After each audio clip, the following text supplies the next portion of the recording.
Okay, and that's recording, so we're recording on both.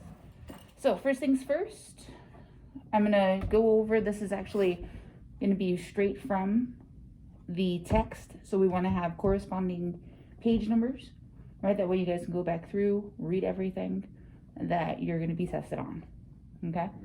So hopefully this will help with your study techniques as well. So if you can just give me 2 seconds per little section here.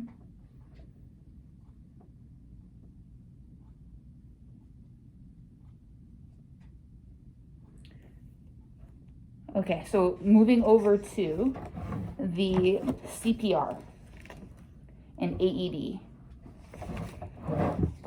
Let's see what page this is going to be on.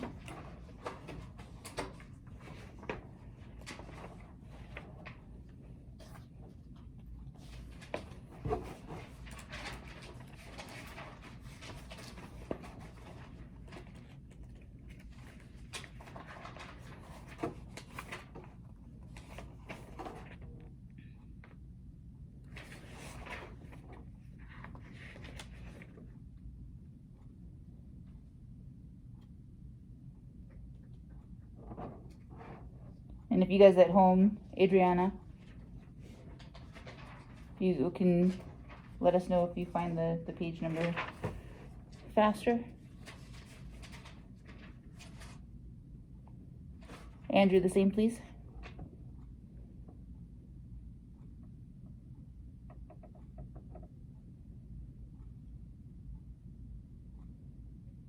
Let's start at 3:30.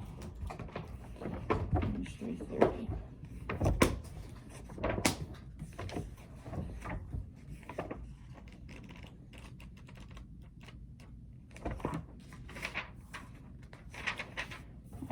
So 3:28 to 3:30. As now you come up to somebody who is unconscious, as you guys can see on page 329, when would we check for a radial pulse? For like scene safe, like PSI, and then you got call. Call for AED. Call for AED. Okay. Right from there, that's when you go and check. Okay. So when you guys are doing your labs and you guys are going through your scene size up, how are you guys being taught at the moment? Just say scene safety, PSI, and then kind of from there, I guess you. Have you guys heard of this?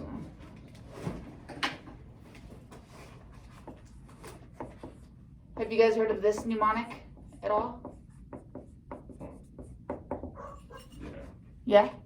Okay, I think we've gone over it a little bit. Mm-hmm. So your S is going to be scene safety, BSI. P is going to be number of patients, right? Mm-hmm. A is additional resources.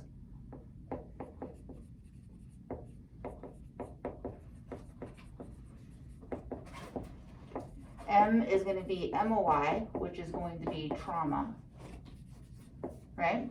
Versus NOI, which is going to be medical. And then on everyone, we want to consider C-spine. We don't have to put it on, but we want to consider it, right? As you guys continue down, what do you guys see? What's next? After that, trauma or medical? Medical or trauma. You'll see that there's very few differences between one and the other. So trauma, we want to go and start assessing if he if he is like we'll do the pulse and then the. So even before this, Andrew, is this you? Sorry, I'm on a different screen. Okay, even before this, sir. So what we're gonna do from here, right? Can you guys see if I'm over this way? Yes? So from here, you're going to go in, you're going to walk in, right? General impression, right? General impression. You want to take a look at the environment. Wherever that patient is it clean? Any odors, right? Yes. Any medications, O2 bottles, right? You're looking all around. Are there any bystanders? Is there a dog on scene, right? Animals, you're looking at all these things. You're looking to see also, does the patient track you, right? Does the patient track you as you walk in? Right now, Francisco and I are alone in the room. My back is to the door, so if somebody walks in, I'm then going to wonder, well, who the heck is coming in, right? Because we're only expecting Paige. So we're gonna turn around, I expect Paige, and then it's not her. Then I'm gonna now ask this person, well, hi, how are you? Who are you? What's going on? Right? Because we're alert to our surroundings. When somebody does not do this, right, and I just continue over here, my mind is elsewhere. It's not on the current situation. And that right there should now start alarming you that, hey, something's wrong, right? Something's not socially correct with this patient. So tracking you. I wonder if this is.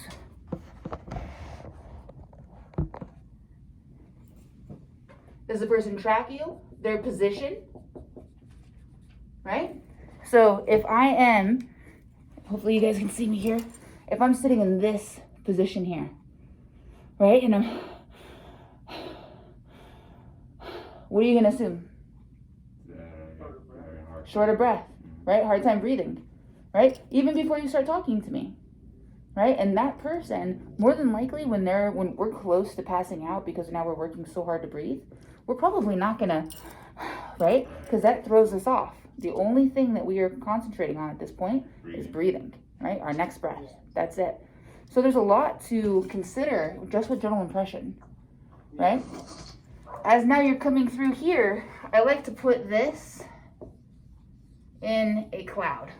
Life threats, right? Life threats. If somebody is laying supine or even prone, let's go prone. Laying prone on the floor when you walk in, is that a normal position? No. Right? Even, who do you think is going to be more sick? Laying prone or laying supine?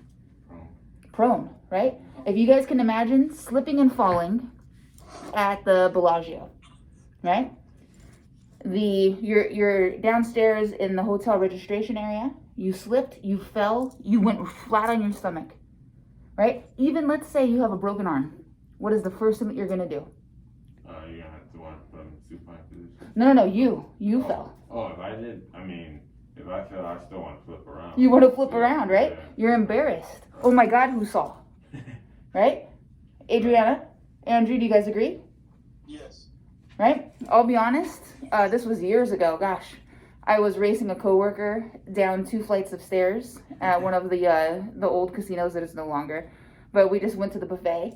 We're running down, I look over, and he has a step on me, so I started going a little faster. I fell down the entire the landing, and then rolled my happy butt all the way down to the floor. The first thing I did was pop up, right?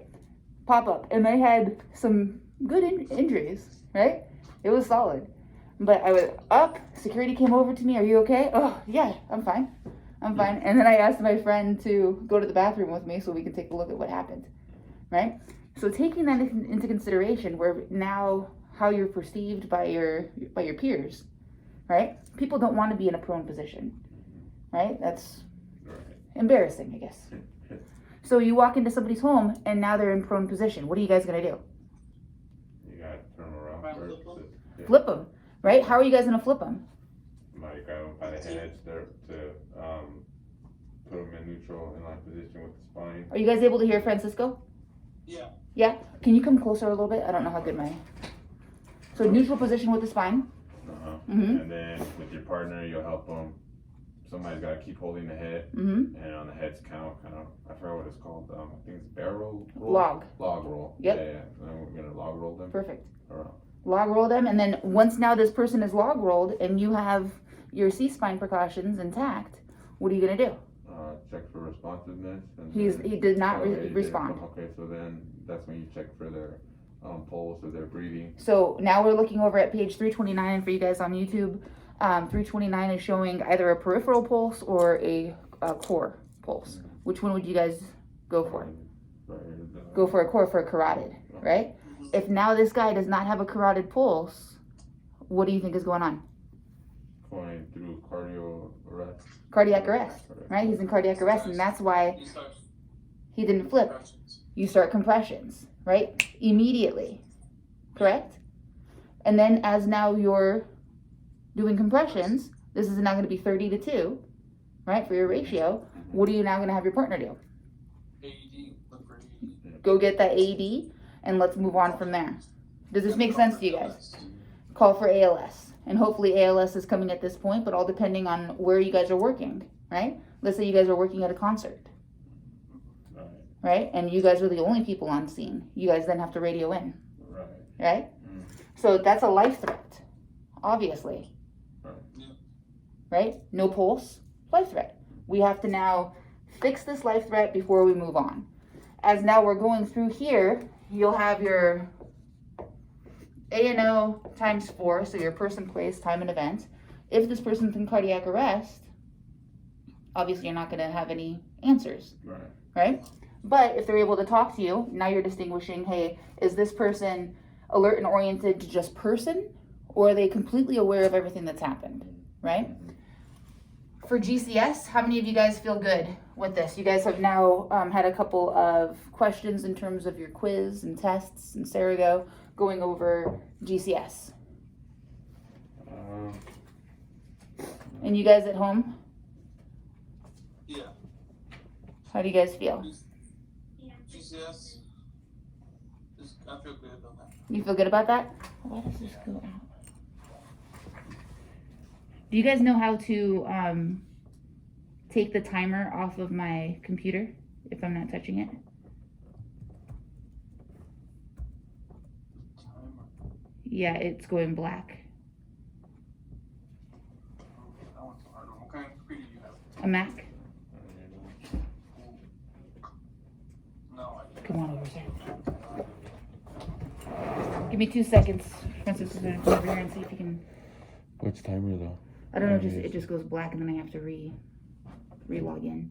Oh, Settings. yeah, I have to for sure be in your settings. Oh, that kind of. Oh, so it's like a where it locks you out. Yeah. Oh, so yeah, you go to settings and then it should be in settings like the screen time. Just like how the iPhone has a screen time. Yeah. It's almost the same thing. I know you can like move this. Yeah, I haven't even used the Mac in forever, but maybe go to like maybe on help and then settings, and then the settings. No.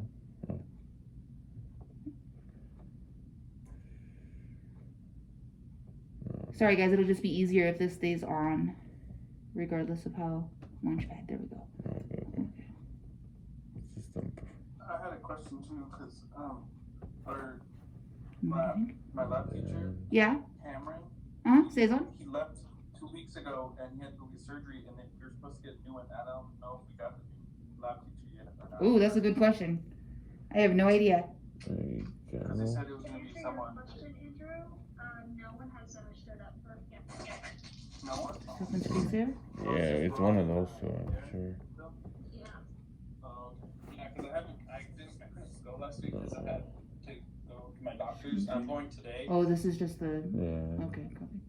What Oh. time is that? 6? It's right there. I saw it. Oh, go back. Yeah, Uh-huh. I think there's one at 6 tonight. I think it's a start after, Okay, yeah. and then, That's the or I don't time know go if it's that. Tuesdays, but Are they I talking wasn't able to for- go this Tuesday. So I'm gonna go today. Yeah, and then, User yeah, I think that's, change favorite options. Does this just change it? yeah, that's just a change. But I think it was right there, so it's You a think it's start that out there, Okay. I hope it's, Cool. Thank you. We may have to just troubleshoot this for just a second, guys. No problem. Do you think it's the energy saver? oh, maybe too. Enable power nap. Full plugged in. Ah, copy. Power nap. No power nap. Okay, I took the power nap off, whatever that means. Okay. And turn display Alright, off after copy. Yeah, there we go, that's what it was. There we go. Cool. We figured it out.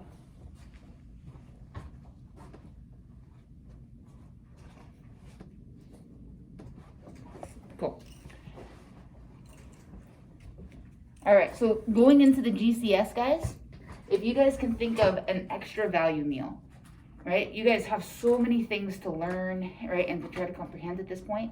I try to make things as easy as possible for you guys to remember it, even when you guys are on a test, right, going through ProctorU and somebody's watching your every move, right? So when this happens, for extra value meal, this is going to be E for eyes, V for verbal, and then meal, right, is going to be your M, and that's going to be for motor. And this is how we calculate a GCS, right? And if you can think of, an extra value meal goes for $4.56, right? So 4, 5, 6, going from top to bottom. When now somebody's eyes are open, you don't have to say, hey, how are you? And then I open up my eyes, right? Mhm. Or a normal 4, right? That's the best that you can get. If you have to say, hey, how are you? And then I open up my eyes, see you, then I'm a what? Like 3. A 3, right? If now you come over and you say, hey, how are you? My name is Francisco. How are you? And my eyes are still closed. You're then going to do what? Are you guys able to see where I'm writing right here at home? Yeah. They didn't get no Yeah, verbal, you check gotta for pinch pulse. them, right? Or, Not for a pulse, Andrew, but you're going to Yeah, do for- you're going to elicit some sort of painful response, Yeah. right? Yeah. That painful response is going to be like a trap squeeze. You can grab your pen and put it on their nail bed, and that's really uncomfortable, right? And that person hopefully will go, oh, stop, right? What would that be? 2. A 2. And then if they have nothing, even with painful response, they're what? Or 1. A 1. Does this make sense for you guys? Mhm. Yeah? Going out of verbal, you walk in. What page is this on? Mark your, mark page 329. And then let's find the GCS table for you guys really quick. I don't know if it's under GCS or Glasgow in your index.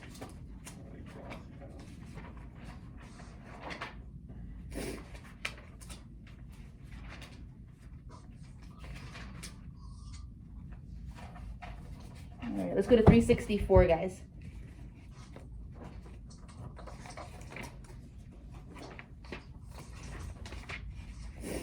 So going over to 364 is going to be down at the bottom. Now we're on verbal, right?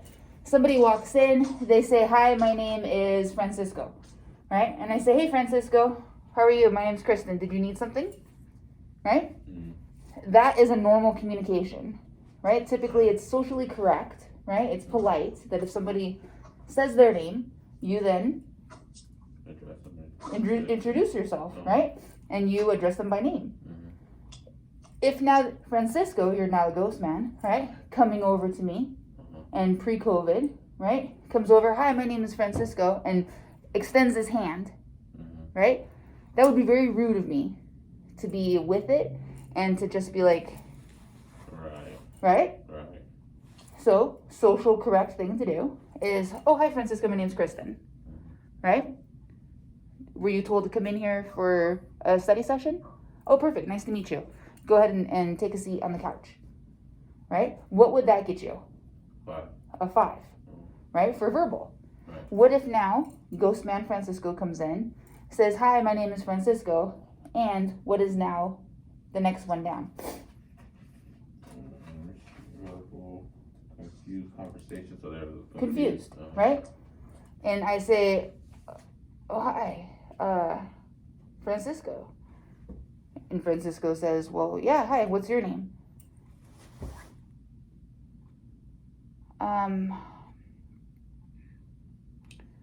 I think it's George Washington, right? And obviously my name would probably not be George Washington. And then Francisco asks me for my ID, right? And it says, oh, it's Kristen Elizabeth Woods, right? Your name is not George Washington. Right. Oh, it's not? Oh. I don't know. Okay, I'm whoever you want me to be, right? Do you guys see that this is confused, Right. right? Now going down, what's the next one? Inappropriate words. Inappropriate words, right? So as you're coming down, inappropriate words and then incomprehensible, right? This is going to be kind of strange. Going now back to another scenario, Francisco comes in, says, hey, my name is Francisco, what's your name? and I say, oh, the carpet's good. Yeah, the carpet, it was cleaned. I had the shampooer come over. And then, more than likely, oh, I'm sorry, I asked you for your name. Right.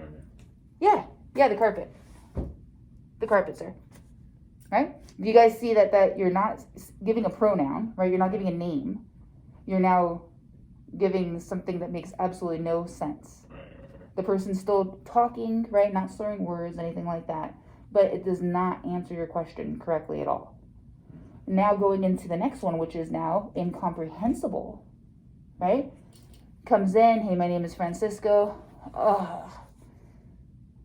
You're like, oh, are you in pain?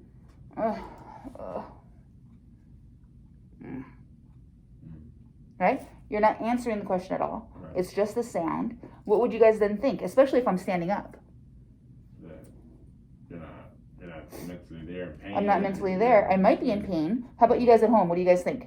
What would be the initial thing that as soon as something like that happens, that you guys have to check for? You're not mentally there, I agree. Right? The person could still be there, but they're not mentally intact. So you'd probably check psychiatric. Not psychiatric so much. Maybe eventually down the line, Andrew. Right? But initially. Adrienne, are you there? They're having head trauma? Head trauma. What can now a head trauma produce? Like any internal bleeding. Internal bleeding, right? So think of that now this, either an intracranial bleed, right? Due to trauma, or a stroke, Okay. right? So now as soon as this person is, and you're like, oh, okay, that's strange. Can you do me a favor, ma'am?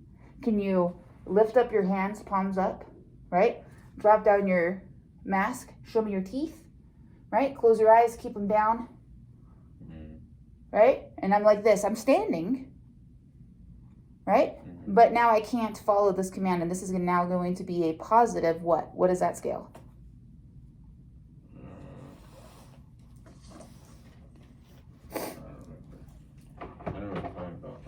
Those of you guys at home.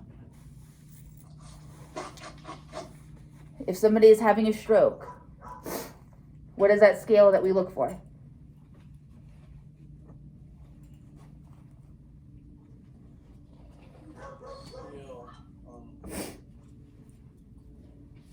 Cincinnati stroke scale. Right? We're going through a lot of different pages here, but we're trying to piece together your guys' home reading and homework. So Cincinnati stroke scale.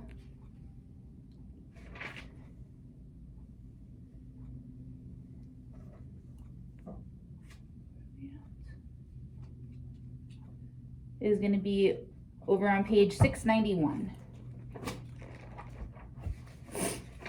So if you guys can take note of this, go over 691, right? And it's going to be over on page, table 17.3. You're looking for that speech, facial drooping, right? And then the arm test. Here in town, we're moving into a more in-depth assessment for strokes, and you'll hear the term RACE scale. But let's start out with Cincinnati, and then once you guys get on your internships, right, you guys will hear another word, another term, excuse me.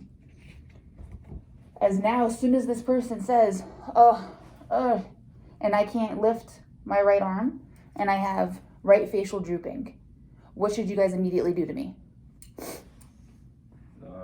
Like sit you down or? Sit me down, absolutely. Sit me down, so now I'm sitting down on the gurney. I have my feet up, I'm on the gurney. What are we gonna do? Lay you back for potential seizure, because you might go. You actually want to keep this person at least at a 30-degree angle. Okay, don't lay me all the way back. Yeah. I understand what you mean for potential seizure. If I'm gonna seize, you don't want me to be here so I can maybe fall off your bed. I totally understand. Right, but don't lay me all the way back, because if I have a bleed, all of that pressure is now just gonna increase in my head. Right, and we can make it worse. So make sure that we're sitting up, right? Let's make sure that if I have right-sided flaccidity, which I'm not going to be able to move anything on the right side, let's make sure that I'm not over here. Yeah. right? That I'm not slouched over and now impeding my airway, right? So that's something else to consider. What should we assess for immediately? What is a big mimicker of a stroke?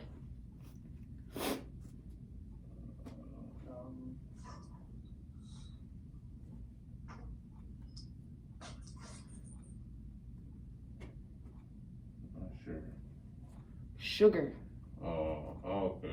Sugar, right? Oh, yeah. Sugar. So as soon as you're thinking, oh, this person's having a stroke, before you call it, right? Get a blood glucose level. Okay? Yeah. So as soon as now I'm safe, I'm on your gurney, I have all of my seatbelts on, right? You're now gonna say, okay, ma'am, I need to prick your finger, I need to make sure that your sugar is okay. Right? And now if it comes back as 82, are you gonna call a stroke or not? Yes. Yes, right? Do you guys see the importance there? That is very well. So GCS and then motor, I'm sorry. Let me finish this up. So motor, if now somebody pre-COVID land, right, comes in and says, hi, my name is Francisco, and I come out and I say, hi, my name is Kristen. You're actually asking me for a command, right? You're in a socially correct way, right? You're commanding me to shake your hand, right? So I do that, I get a 6. That is one of the best ways for you guys to assess for a good GCS, right? Instead of asking somebody, oh, can you raise your right hand, right? You make everything normal for a good setup for a rapport, right? If now I don't, and I'm just sitting here like this, right? You've said something to me, you've introduced yourself, and I haven't said anything, and I haven't put my hand out to shake your hand, right? What will you now do? What's next for motor? Localizes pain. Right? So let's say I'm having a complete stroke, right? Huge stroke. Comes over, I have not taken your command, so I'm just here. Francisco now comes over, puts his hand on me, and just squeezes my shoulder, right?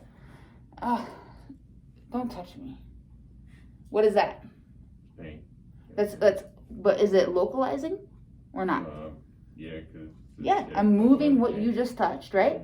I know that you just touched me. Don't do that, right? So what number is that going to be? That's a 5. That's a 5. Moving down now. What if now I just go, You're withdrawing from the pain. right? I'm coming away from you, right? Withdrawing. So that's now going to be a 4. a 4, right? Moving now down, abnormal flexion, and then you have abnormal extension. This right here, if I draw right here, guys, for you guys at home, can you guys see? Andrew? Yes. Yes? Okay. So if you guys think about, there's only 1 point difference, right? Flexion versus extension. So flexion, you're holding on to life, if you guys can think about it. You're flexing, right? You're flexing this way, you're gonna flex this way. So this person, still sick, right? Still totally sick. He now comes over, grabs my shoulder, squeezes it, and I go, oh, I flex this way, right? All of their muscles cramp up, right? Oh, holding on. I get a, what? Then you get a 3. A 3. Abnormal extension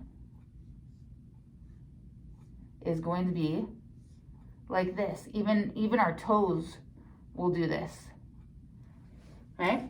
Over here, he comes over, does the same thing, grabs my shoulder, squeezes, and right? You guys see the difference, right? This is, you're holding on to life, still sick, holding on. And this one, you are celebrating death. You are going, yes, death, right? You're right there. Does this make sense to you guys? Yeah. Francisco's good. Andrew, Adriana, are you guys good at home? Yeah. Okay. So this right here is going to be what number? Flexion? The extension one? 2. No. Oh, the Flexion. extension 3. 3. And then celebrating your extension? 2. 2. And then if I don't do anything, it's a 1. The 1. No. It's good that you said this. There's never a 0 with GCS, sir. Okay. So if you were to say that this table, right? What's the GCS of this table? It's a 3, right? A tree has a 3 GCS, Okay. right? A corpse has a 3 GCS, right? Because your least amount is going to be 1, 1, and 1. Right. Cool? Your best is going to be 15 when you add them all together. Yeah. Is everyone okay here? Mm-hmm. Cool. And then when we go from GCS, we go into our A, B, C's, and we've talked about this together, I'm pretty sure. Disabilities, and then we want to expose the patient, right? Yes. Cut that shirt open. Check.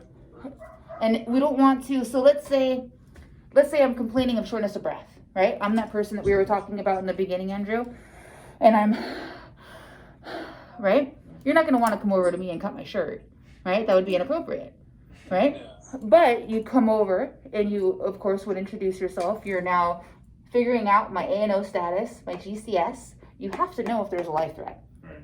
right?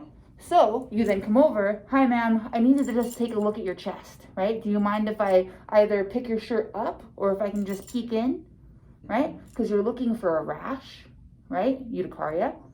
You're looking for cyanosis. You have lines of demarcation that can occur. You're looking for accessory muscle usage, right? Mm-hmm. You're looking for diaphoresis. You're looking to see if I have a pacemaker, if I have a pain patch, if I have a big old scar going down my chest because I had a cabbage 3 years ago, right? You guys have to expose, and that's why it's here. So for your traumatic patients who are in a critical state, cut, right? Yeah. For your medical patients, just take a look. Okay. Cool? And then we'll end up with your transport decision. So it would be load and go or stay in play. Correct. So for this situation, I think we would load and go. So this is going to be tricky, right? Because in your book, It is, yeah. it's in your book, how many shocks do you have to give? How many shots like with the AED? Mm-hmm. Or For somebody, going back to our initial example. What page are you on, Andrew? I'm on the GCS. No. Tell me the page that you're saying that it's a load and go for because this person's in cardiac arrest. That's not entirely true, right? Because we want to try to stabilize the patient on scene to the best of our ability, Yeah. right? So in your book, in your reading, Adrienne, are you still with us? I'm sorry, I'm on a different. I think so. I think she- Paige Jeffers. Oh, hi, Paige. Adriana's. Sorry, I didn't see that you were on. And Adriana is out. Cool. All right. So, Paige, ma'am, we are just looking to see how many shocks is necessary before we start loading this cardiac arrest patient up and going into to the truck. I'm sorry, could you repeat the page number for the Cincinnati scale? The Cincinnati scale. Did you mark that? the Cincinnati? Yeah. It was. I think something. Was it 691?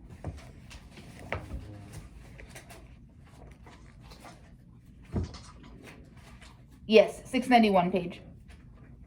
Okay.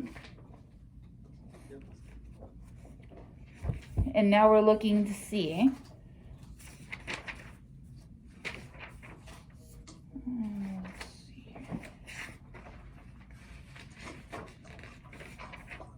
Whether How many shocks you guys are gonna give?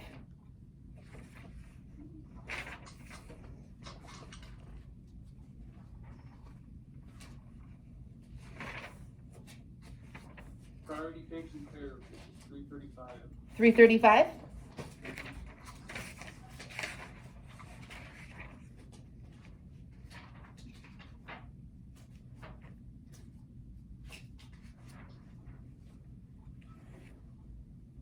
Okay, and as you can see in here, right, this is not going to be cardiac arrest, so this is not the page that we're looking for, sir. Yeah.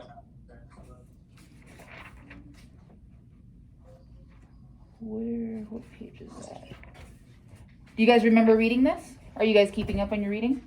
Yeah. I think it was 2 shots, I don't remember where it was. It said-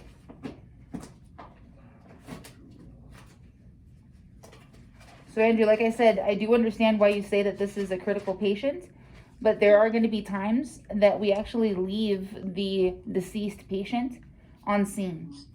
Cardiogenic shock, 491. 491.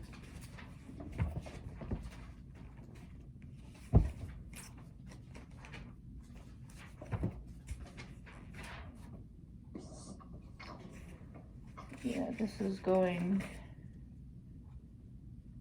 I'm pretty sure it was under an AED. I don't think it's going to be in there, sir.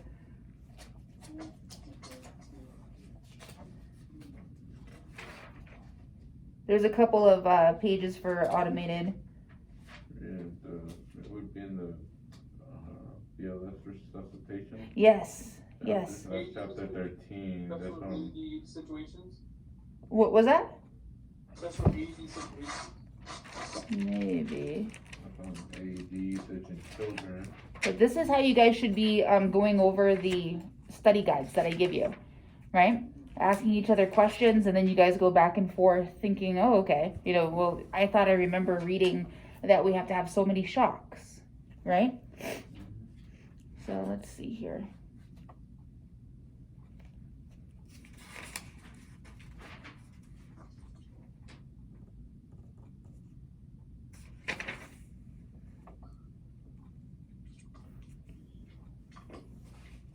If you guys can do me a favor, put a little flag on page 501 for me. There's a ton of great information on that page. 501. Yes, please. Okay. We may have to move on from this question, and maybe one of you guys can share it on GroupMe when you find the answer. I think it's the special AED. What page is that on? 518. 518? Pacemakers, what patients, positioning, external compressions.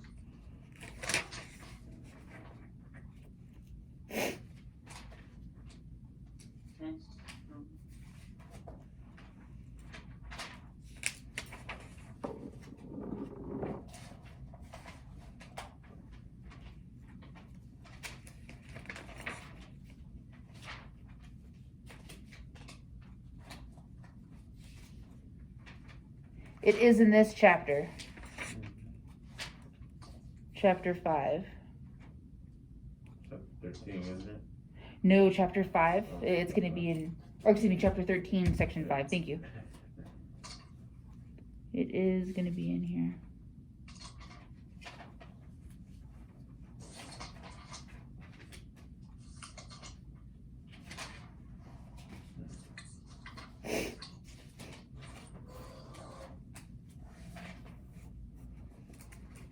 Because you guys will definitely see this on your National Registry test. 100%.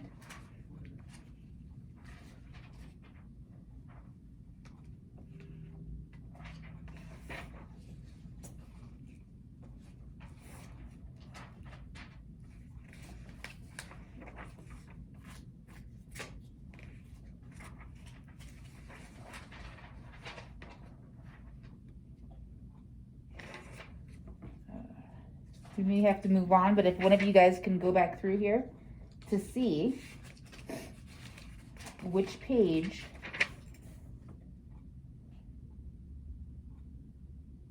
states how many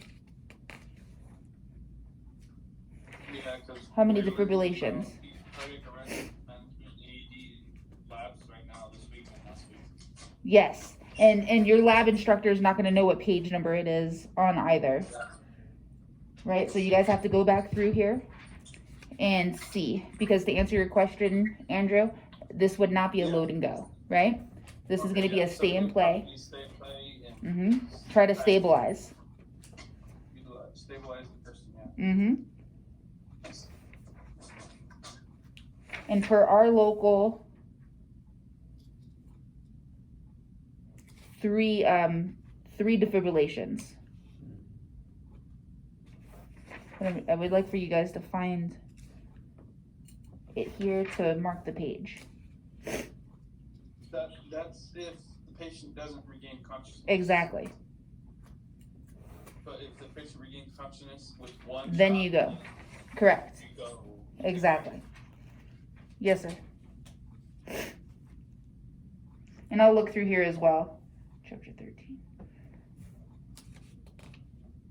So you said after your first shock, if the patient doesn't become conscious, then you would load and go? Or No, would ma'am. You continue after compressions. shocks? Correct. You continue. And if they do regain consciousness, then you would trim. Exactly. And after a maximum of 3, then you just stop. And then you go. No. You'll never stop. You leave. You go with your patient, or you hopefully at that point ALS will be there, and then we can go ahead and get drugs on board and all that good stuff. Okay, and so if they did not regain consciousness after the 3rd shock, then you would load. Then you leave. Mm-hmm. Okay. But what you're trying to do is you're trying to restart that heart before leaving, right? And the two, have you guys talked about which rhythms in lab are shockable? They did. So it's gonna be VTAC and VFib, right? VTAC is ventricular tachycardia, and then ventricular fibrillation. VTAC on the computer, like on the little squigglies, the EKG, looks like this. Yeah. Okay? Fib is straight. And no, that's asystole, sir. Oh. Asystole is gonna be your, you guys will hear it like on TV shows, flatline. Mm-hmm. That's asystole. You don't want to shock in that. Correct, exactly. VFib looks like trash, right? But the thing is, we want to have those shocks on scene in a nice stationary area, because if you guys can imagine going down Maryland Parkway, for those of you guys who've been down Maryland, it is bumpy as heck, Trash. right? The computer can now say, oh, this is VFib, let's go ahead and shock it. But really, it's asystole, Mm-hmm. right? And And now we're off the chest, not doing good compressions, right? so, Or if you guys have been down like Arville. Arville's another crazy one that like you'll go and it just drops and it drops, right? Or going down the 95, right? That section where you're just, and now the computer thinks that it's this, but really it's this. And that's why we want to have those 3 shocks in a nice stationary area. That way we can try to get that pulse back. We're not what's supposed to the ever main do. reason that you don't shock in asystole? Because there's no electrical activity here, right? So if you guys think of this as like a car battery, Mm-hmm. right? If you're trying to jump a dead battery, is anything gonna happen? No. Right? If it's dead. But let's say you have, of the 100 cells in that car battery, right? You're at 50%. So now that can go ahead and take a jump. Yeah. And you're gonna hope that you'll be able to turn over that car. That's what we're trying to do in these two, Oh, okay, I see. Okay. right? We're trying to give them a little spot to stop, start over like normal. Mm-hmm. If we try to do it here with no electricity, we're not doing compressions, so there's nothing going on, and that's just more time for the body to die. Yeah. But does this make sense to you guys? Yeah. Yep. Cool. Trying to put everything together for you guys at this point. Anytime we get CPR, we can't be driving, right? It has to be. Oh, you guys are gonna have people doing CPR when you guys are driving, right? Is it a perfect situation? Absolutely not. Okay. Right, There's but it's gonna AED, happen. There's no AED machine when we're driving. Correct. Sometimes if you don't have medic, if you have one basic and one advanced on the rig, Mhm. would a medic from the fire department come with you on the rig if they need it? All depending on where you are, right? But that's one of the blessings here in town of having a dual response. But just to understand where you guys are more than likely going to be working at like an event, right? So for Life is Beautiful is coming up, right? Yeah. Life is Beautiful is normally staffed with EMTs and just a little few AEMTs here and there, right? And that's a big venue for some of you guys who have been, right? So it takes time for not only that unit to get there and to include the fire rescue, right? But now they have to find where you're at. So there's going to be, 10 to 15 minutes that you guys are alone. So I know county has, they don't transport AMR or third party transport for them most of the time. Because they just, I don't know why. That's what my friend was saying, because he works in county right now, and he's saying that they don't transport. He's like, because I don't know, for some reason they don't want, some areas they don't transport, like the Spring Valley area, and cause that's mostly where AMR's at, just off of Rainbow and 215, I think. AMR and Medic West, they're basically the same company, just with two different names. And they have the entire city minus the southeast. So you'll see AMR on the east side, right? And you'll see Medic West down over on the southwest side, all depending on what's going on with their level. And then you'll see community on their side if their level goes down. It's called a mutual aid.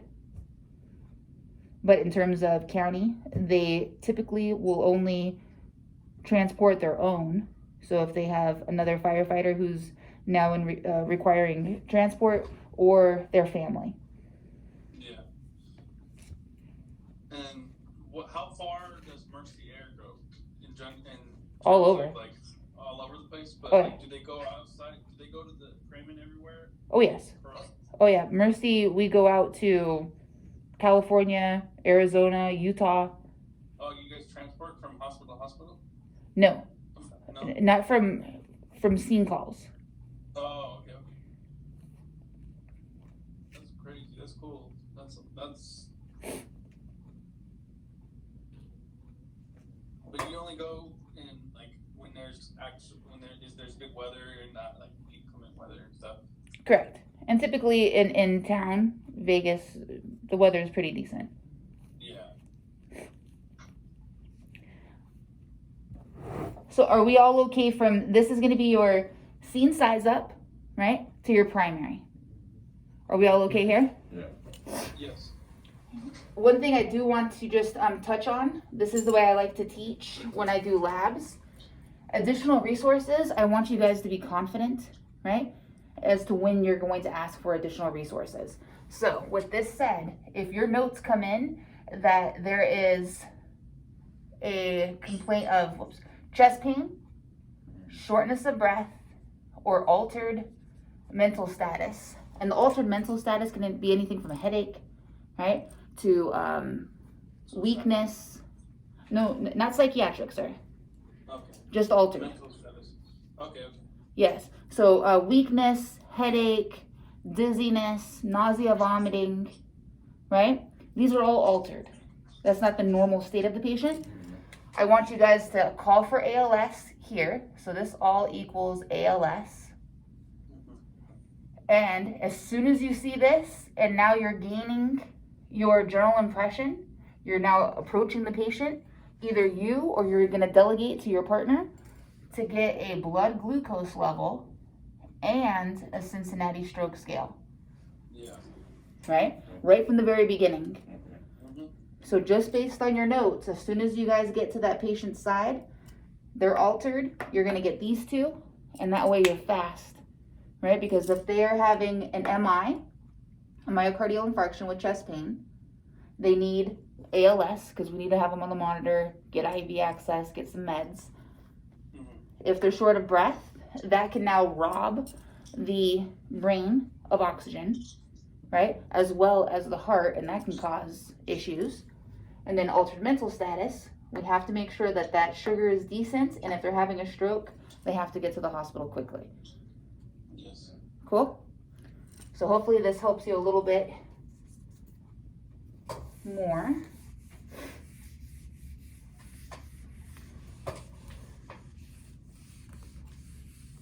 The YouTube, were you guys able to see it nice and clear?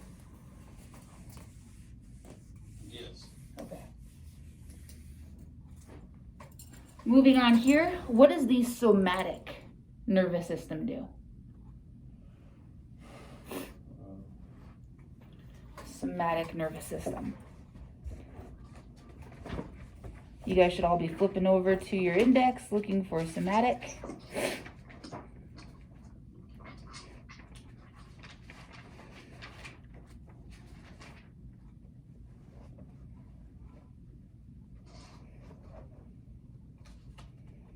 $208, $236, and $984.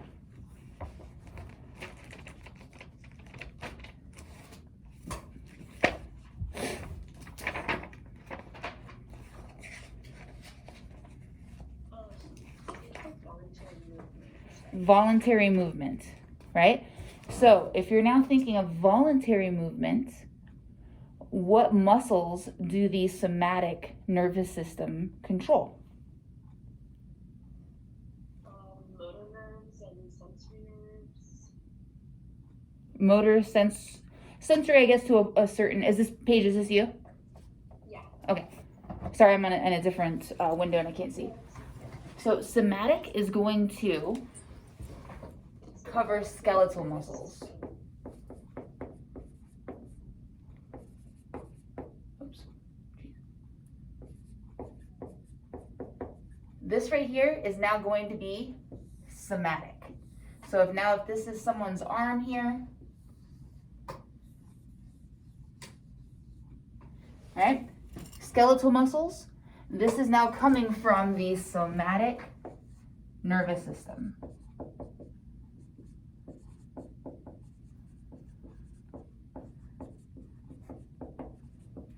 Anything that now you have control over, right?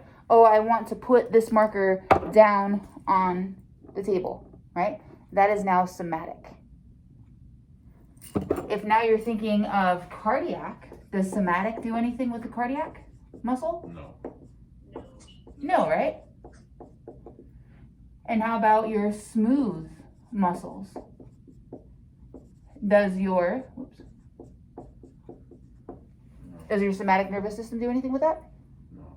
No, right? So cardiac is of course going to be your heart, right?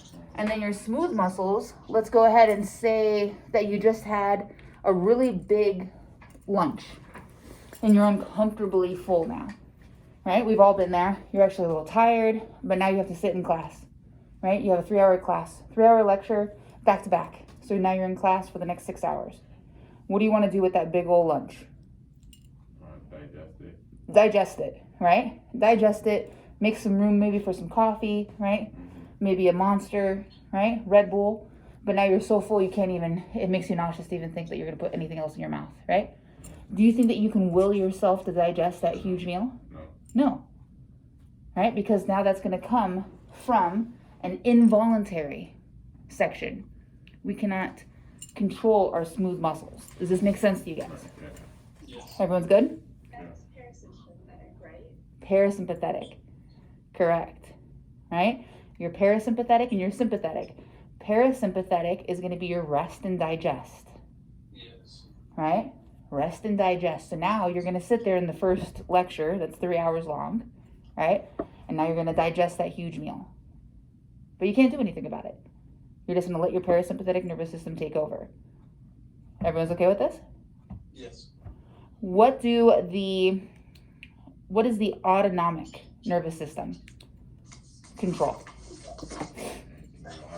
Like automatically. Kind of So what would that be? Cardiac muscles, like the. So do you think that, and this is for the question for you guys at home too, do you guys think that the autonomic nervous system controls the cardiac, or is it just the smooth muscles? Take a look. It's in this. It's same. It's both. It's both. The parasympathetic and sympathetic. It's a nervous system for the cardiac and the soft muscles, which is the intestines. Okay. You guys agree? up at the top on page 208.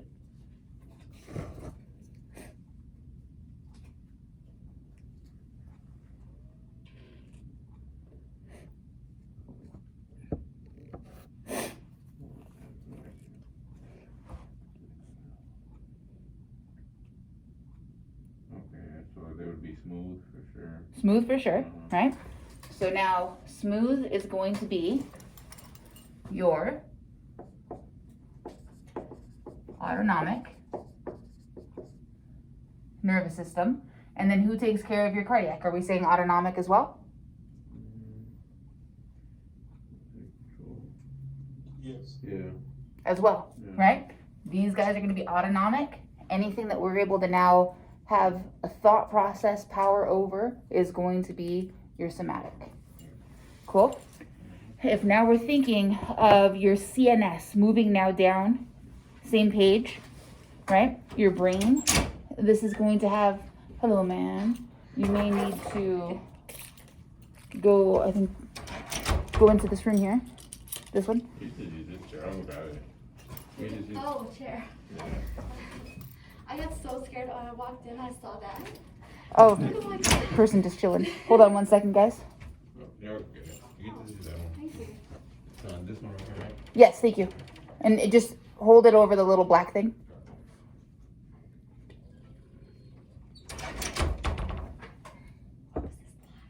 What's that? Live? Yes. Well, it's live. But we only have 2 people online, I think, last I checked.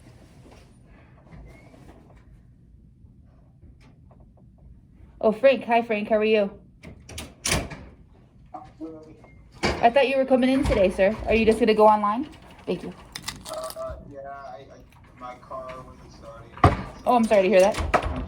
Hopefully this... Trying to fix it, but it's not. Cool. Hopefully this helps.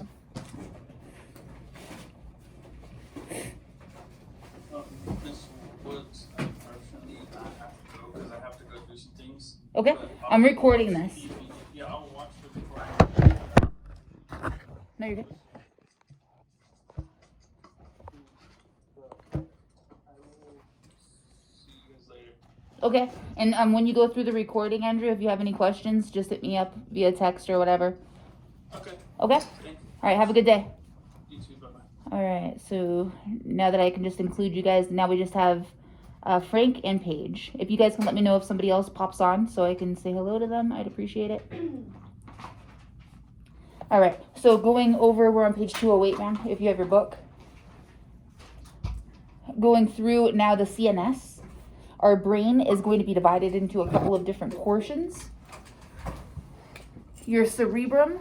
Did we talk about X-Men?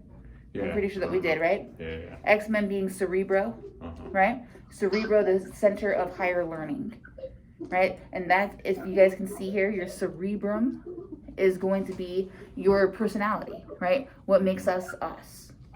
The cerebellum, I'm pretty sure that we talked about this.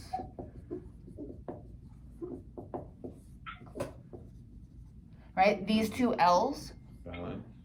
we're going to make into feet for balance, right? Balance for walking, right? For muscle control, right? So now if we have a brain injury to our cerebellum, this person's now not going to be able to walk, right? They're going to fall over themselves a little bit. Their balance is now going to be uncoordinated. Moving down to the brain stem, your brain stem controls what? Like, you know, your nerves and stuff. Nerves. So motor sensory, not necessarily motor sensory. For those of you guys who've been in here, pretty sure CRV. Do you guys remember talking about this? I don't know. Honestly, I forgot. Oh. Is it the car? Yeah, Yes. Honda CRV, right?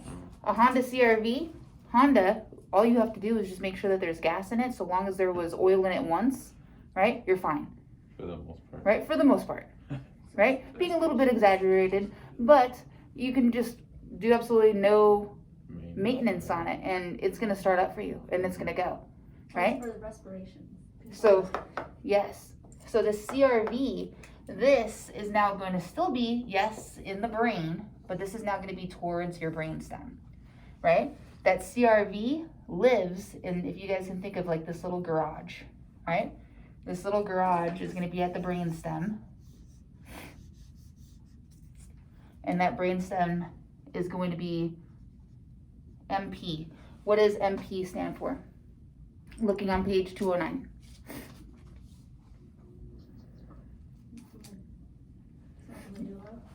Your medulla, right?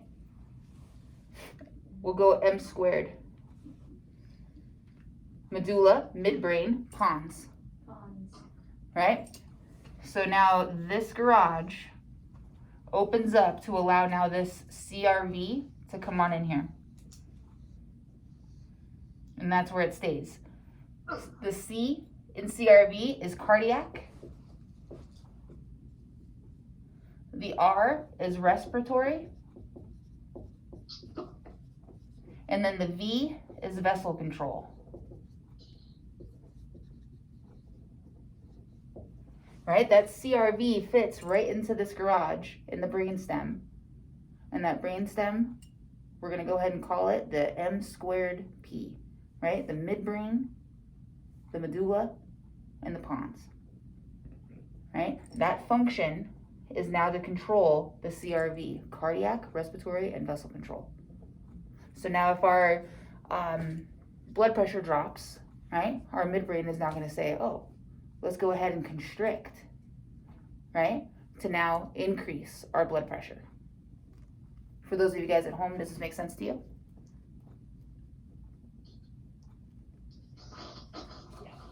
Yes? Okay. Does this help you, this analogy, or is this too much? Okay. So if your CRV dies, right, we die. Right. Right? So we're dependent on this Honda, right, to keep us going.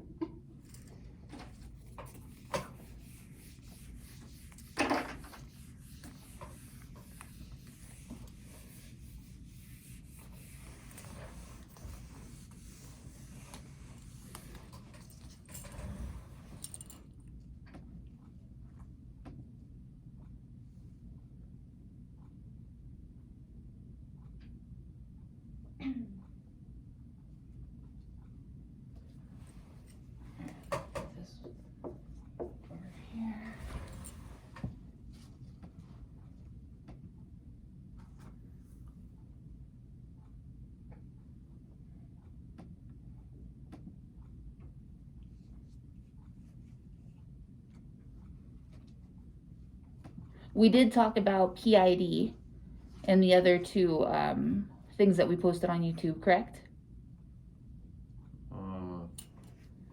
PID, pelvic inflammatory disease. Oh yeah, okay. I think we did for the most part. Are you asking me? Oh, everyone, to include the two people at home. I'm pretty sure that we did, right? Wait, where did you guys talk about it? It was last time we were here, right? Yeah. And I'm pretty sure I put it on YouTube. No. That's going to be on another YouTube, so we're good. Do you have the YouTube?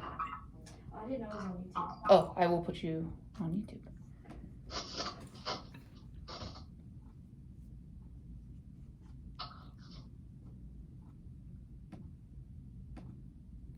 Have you guys been going through all of your Narcan, when to administer that in lab, when to administer activated charcoal? Yeah. Yes? Are you guys all in the same lab No. for the most part? No? No. But we Like just had a 40. medication test. I had But one let's- Tuesdays. I have I mine believe that today. there's some outliers there, Later today. Okay. but yeah, that's still, I'm still unsure as to who it is.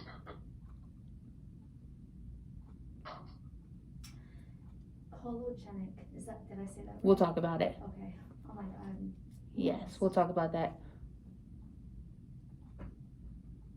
That question was just cholinergic, which is I think that you're saying, Yeah. versus anticholinergic. We'll talk about that as well.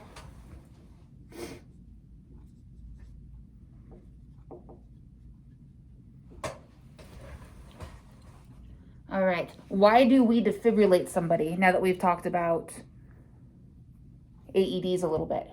What are the two rhythms that we defibrillate? VTAC and VFib, right? And then if the person's in asystole, what do we do? CPR. Yep, just compressions, right? So what is the reason why we have to defibrillate somebody? To bring electricity so the heart can start pumping in regular. To get their rhythm of their heart back in normal beat. Perfect. Normal rhythm. Perfect. Right? As we are doing compressions as well. But we're hoping now, right, to turn that car battery over, right, for instance. That way it'll start running.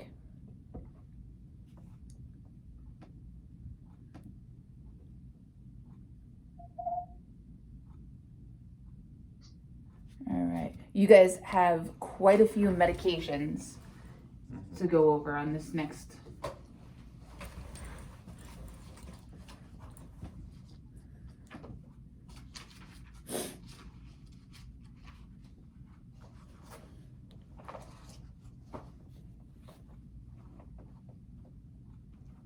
That's for the exam that we have a lot of medication. Yes. Okay. For the final?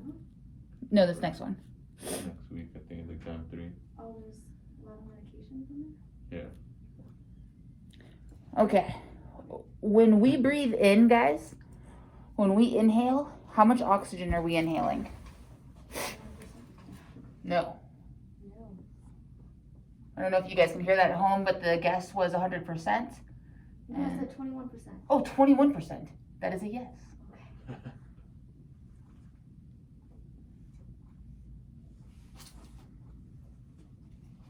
Pretty good end right there.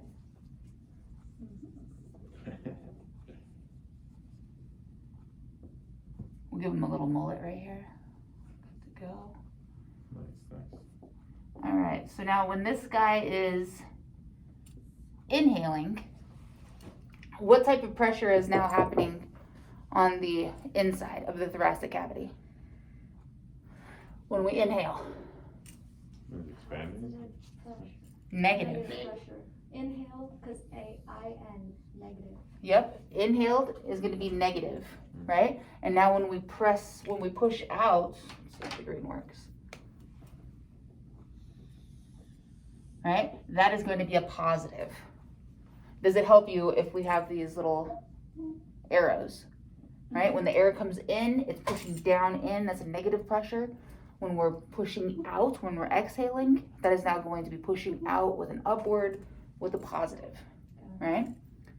When we inhale, like Paige just said, 21%, right? Do we utilize, now coming down in here, if this is now going to be his lungs, do we utilize all 21%?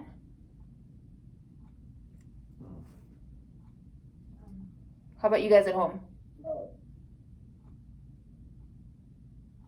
No. No. Andrew, I'm thinking that's you? No, Alright. I was like yelling it and I was like, wasn't getting a response, so I'm just like, no! Oh, got you. Who's talking? Is this Frank? Yeah, Yeah? Okay. Frank, thank you for yelling at me, sir. you're welcome. So 21% goes in. We do not utilize all 21%, right? Now on exhalation, how much do we lose? Do we exhale? 8. Not everything, because we use a little bit.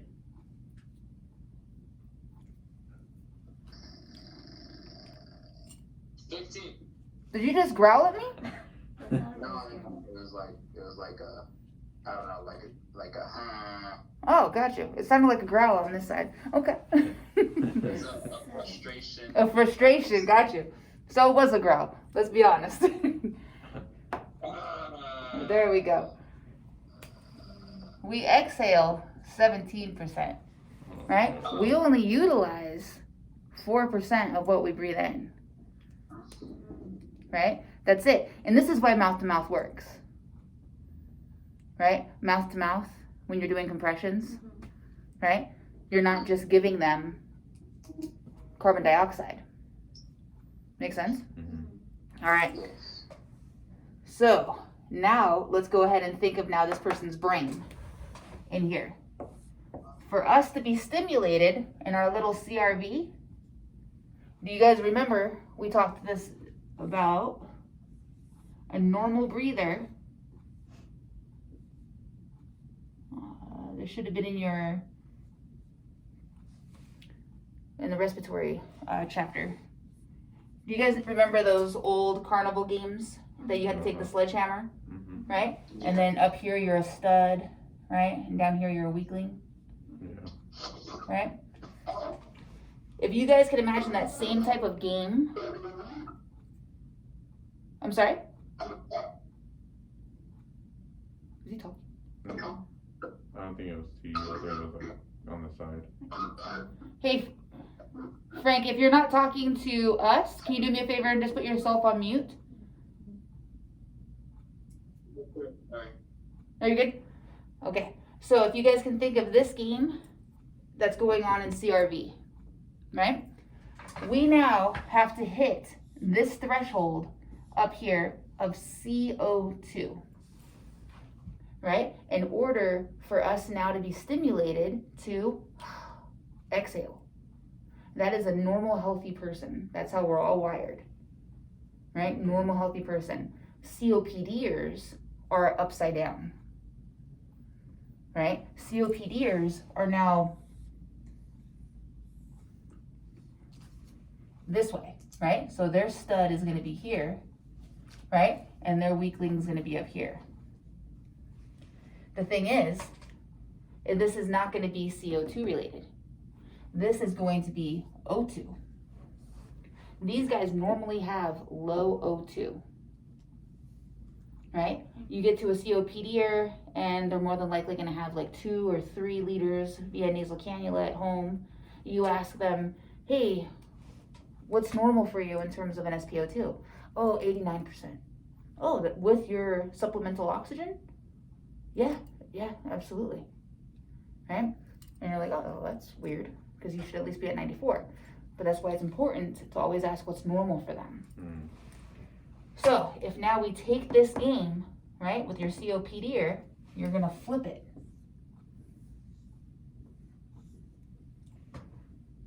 Instead of now CO2, it's gonna be that O2. When now they drop too far on their O2, their CRV now stimulates to do what? If they're opposite. We're stimulated over here to inhale, or excuse me, exhale. So we're gonna rise up then. So now they just hit, let's say 86%. Now their body says, oh my gosh, inhale, So they got exhale. right? No, so they Oh. inhale, Okay. right?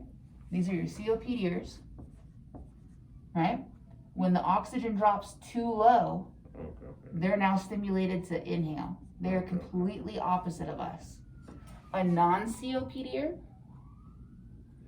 when we have now reached a threshold, let's say this is 100%, right? And this is 0%. When now we reach 90, our brain now says, oh, that's too much. CO2, get rid of it. Exhale. Does this make sense to you guys? How about you guys at home? Yes. I just figured you're gonna yell at me from now on. So now, my question is, let's say this person, I am not a COPDer, right? This guy will say that his name is Fred, right? He is not a COPDer. But he is now having a panic attack, right? What happens to our SpO2 when we have a panic attack?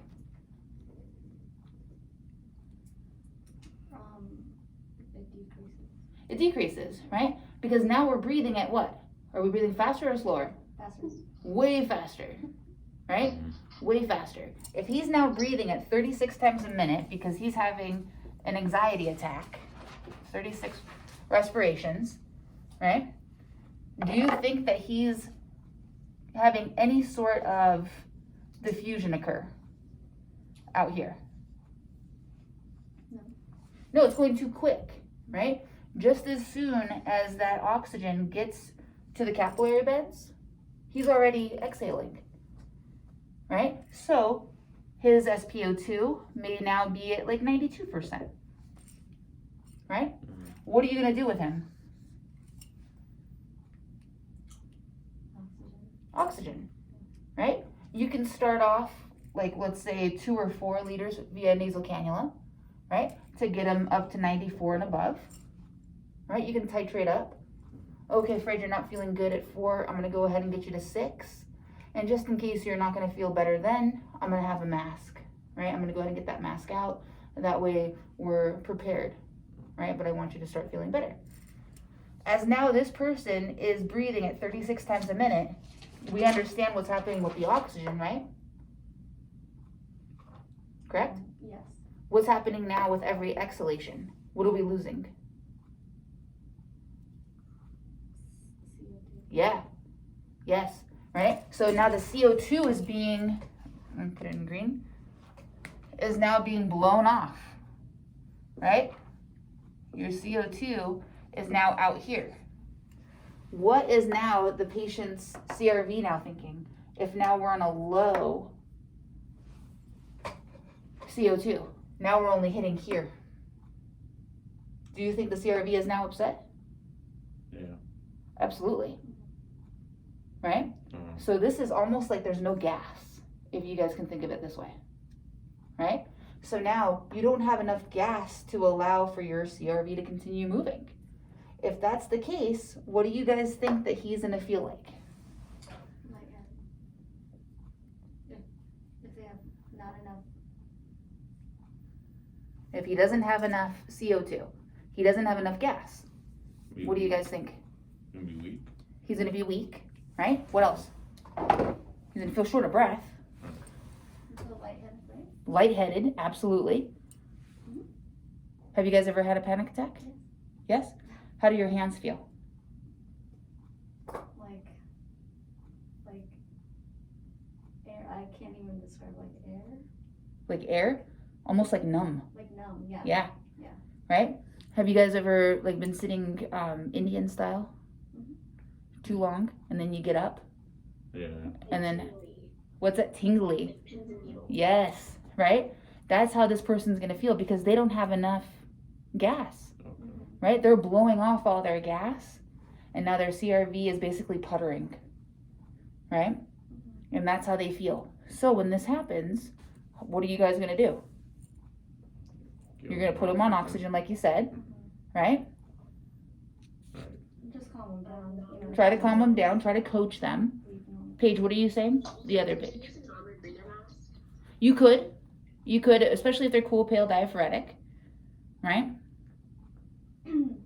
But some sort of supplemental oxygen to at least get them to that 94 and above.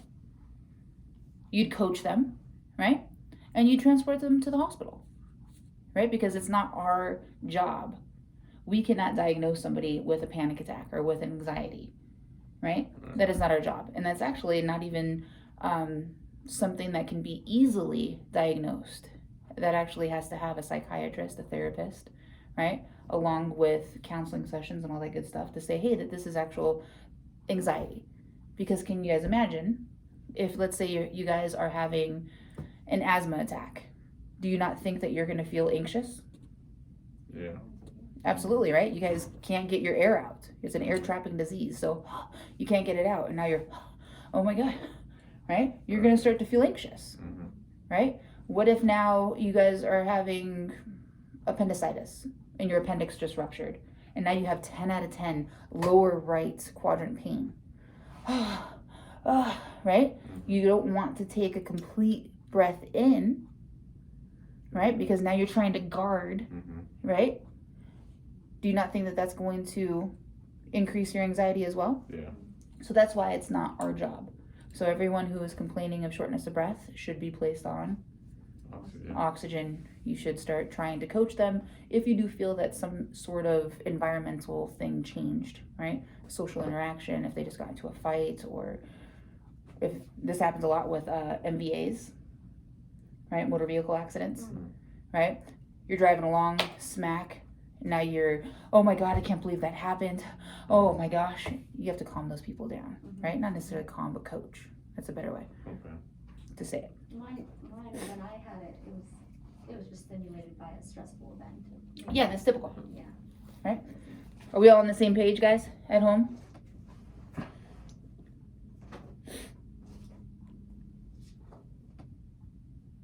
Frank, if you yell at me, I seriously don't hear you.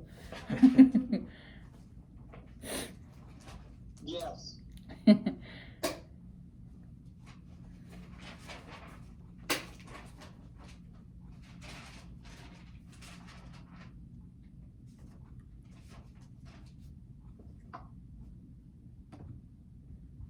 Makes sense. There's a lot of med questions on this one. Are they the basic ones? I'm gonna erase this. Hopefully you guys are all good. Can you guys find which page number your sinoatrial node, AV node, Purkinje fibers, what page is that on?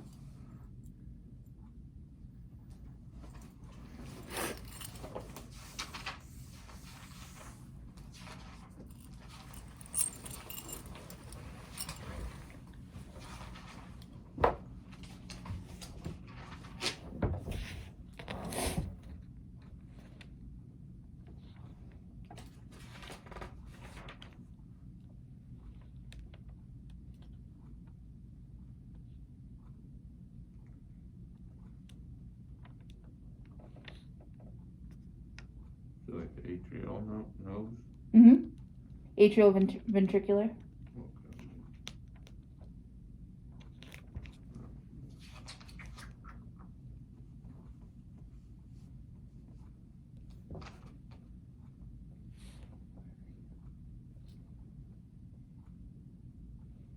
Uh, 631, guys.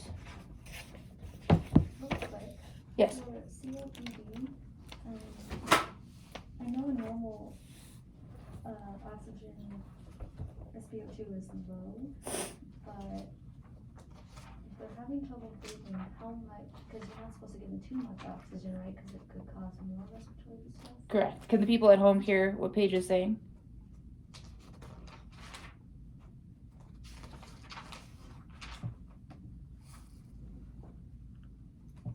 Maybe.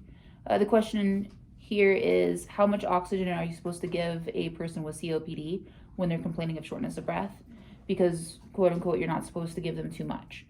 Really what you want to do is you want to get them to the point that they are feeling better, right? So you guys can start, especially if anyone who's cool, pale, diaphoretic, you should start with a non-rebreather at 15 liters, right? Once they start drying up, you can titrate down. So you can take that non-rebreather, take it from the 15 liters, turn it now down to 10, right? See if they have a decrease in their shortness of breath, right? Their skin signs are now better, they've improved. If they feel better then, now you can go ahead and bring them from the 10, your next thing is now gonna be down to the 6 on a nasal cannula, right? And if they feel good then you can now bring them down to whatever their home O2 level is. If they're normally at 2 or 3, 4, right? See if now you can bring them down, Okay. right? But you'll never withhold oxygen from a COPD. Okay. Does that answer your question? Yes. How come on the graph then when it says adult dose, it says use oxygen delivery device to administer 28 to 100% That's oxygen? So that's just like 28%? Where That's you wanna gonna get be- them to? No. Okay. So the question, again, I don't know how much you guys can hear at home, but the question is, how much, why on page what? That's 466. On 466.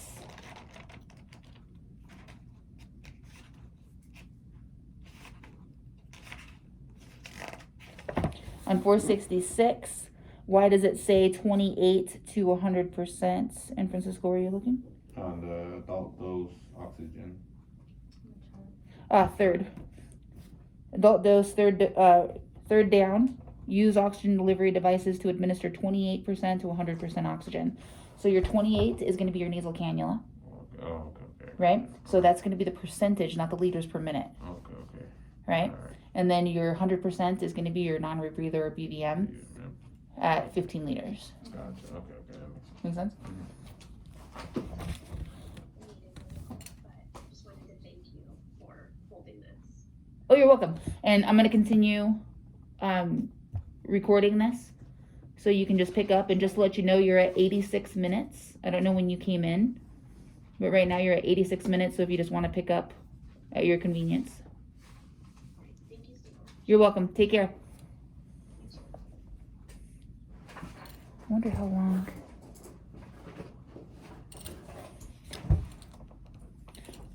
Does YouTube have a maximum? Do you guys know?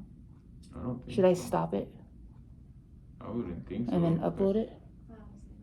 I wouldn't think so though, cause I've seen a movie on there. It was like 3 hours long. 3 hours long? Blood In, Blood Out is on there. It's like 3 Oh, I hours. love Blood In, Blood Out. Yeah, it's on YouTube. Yes. That's long. Blood In, Blood Out, the movie. Oh, it's great. Yeah. You have to watch a little American Me after that, and you're good to go.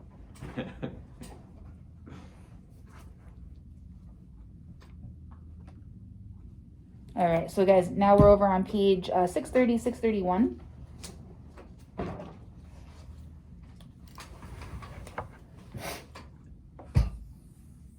A little review here, right? This is your heart. Obviously, this is just going to be like a cartoon version, right? These are typically really small, your atria, in comparison to your ventricles. But for illustration purposes, we will go right atrium, left atrium, right ventricle, left ventricle. We want to understand that these guys, right, top and bottom, this is all just muscle, right? This is pump, right? This is just the muscle moving to pump the blood out. When we're looking here, we understand that so pretty much at your armpits, everything from like your upper arms to your head, all of that blood goes in your superior vena cava, and then everything from armpits down dumps in to the inferior vena cava. This is all going to be oxygen poor blood, right? Goes in, gets checked by certain valves, right? And this is going to be the toilet paper my ass. And we want to also understand, just because you'll see both names on National Registry tests to include tests in class, you try before you buy, right? So this is your tricuspid valve. Tri has 3 little valves in here, right? Pulmonary, mitral, or bicuspid, right? This guy has 2, bicuspid. And then you have your aortic. That oxygen poor blood rushes in through the right atrium, gets checked by your tricuspid valve. It has to be checked, right? Because if the same amount of pressure is constantly going through, and understanding that these are much smaller in comparison to these, right? You're going to overwhelm these sections of the heart, right? And everything's now going to start to fail. So it has to be checked. That oxygen poor blood rushes now through the right ventricle, then goes through the pulmonary valve into the pulmonary artery, the only artery in the whole entire adult system, right? When we go into the peds, you'll see that the placenta does the same thing that the lungs do, right? It flips everything. So pulmonary artery, oxygen poor blood, goes now into your 2 lungs. Respiration has occurred.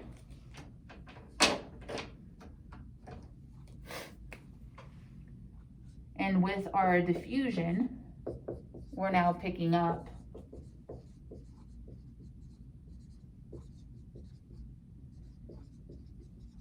oxygen.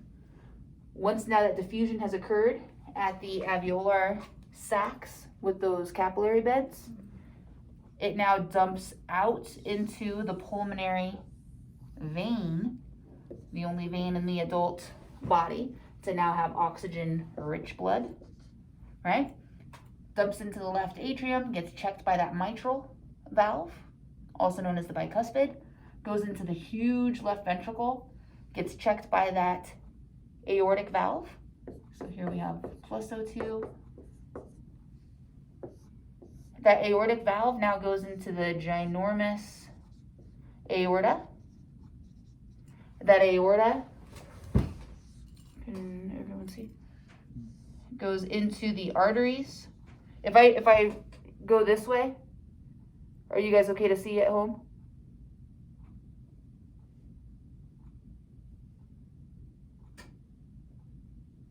I don't know if anyone's on. Frank's not yelling at me. So you said after the left ventricle goes to the aorta. The left ventricle goes to the aorta. With And then- oxygen-rich blood. And then your arteries breaks all out to all of the arteries that we have all around the body. Those arteries go into arterioles, right? That arteriole now feeds all of our cells. Once it's fed, it now goes into venules and then goes into veins. And then all depending where those veins are, it either dumps into the superior vena cava, right? Or into the inferior vena cava. And this is all mechanical pump, right? Mechanical pump. I like to draw it out like this for you guys, just so you guys see that if you were to separate the heart from a right to a left, right? Your right side of the heart is all oxygen poor, right? And the the left side of your heart is all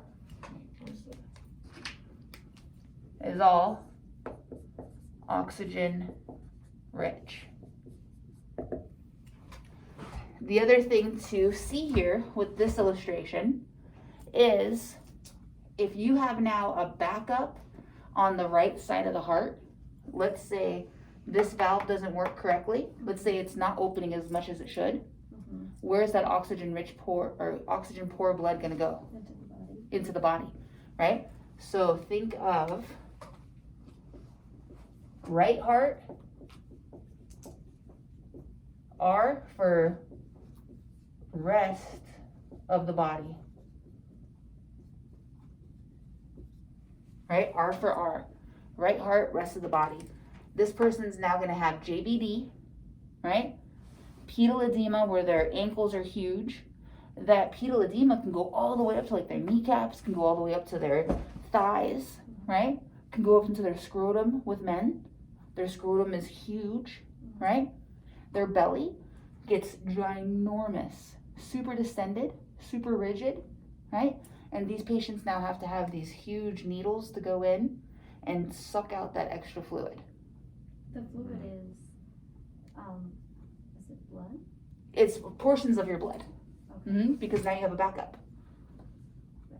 Right? So for instance, let's say that this person now has liver failure, right? What is the liver?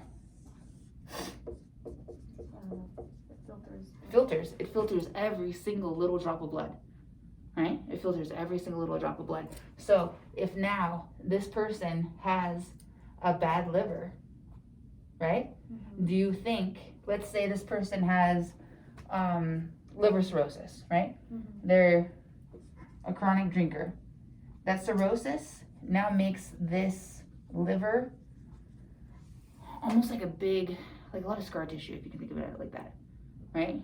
Like, just like, instead of it being floppy, right? Now it's thick, right? And it's rigid. So what do you think the little veins and vessels in here, when it's like that, what do you think that has to do to overcome that? do you think get higher or lower to get through that thick tissue? Get higher. It has to get higher, right? And this is hepatic hypertension. You guys will hear about this, right? But now if every single drop of blood now has to go through here in order to get to the heart, right? Now you have to go through this high pressure, and then this is now going to put more pressure here. So now you can have a backup. Does this make sense? Now you can have a backup. Yeah.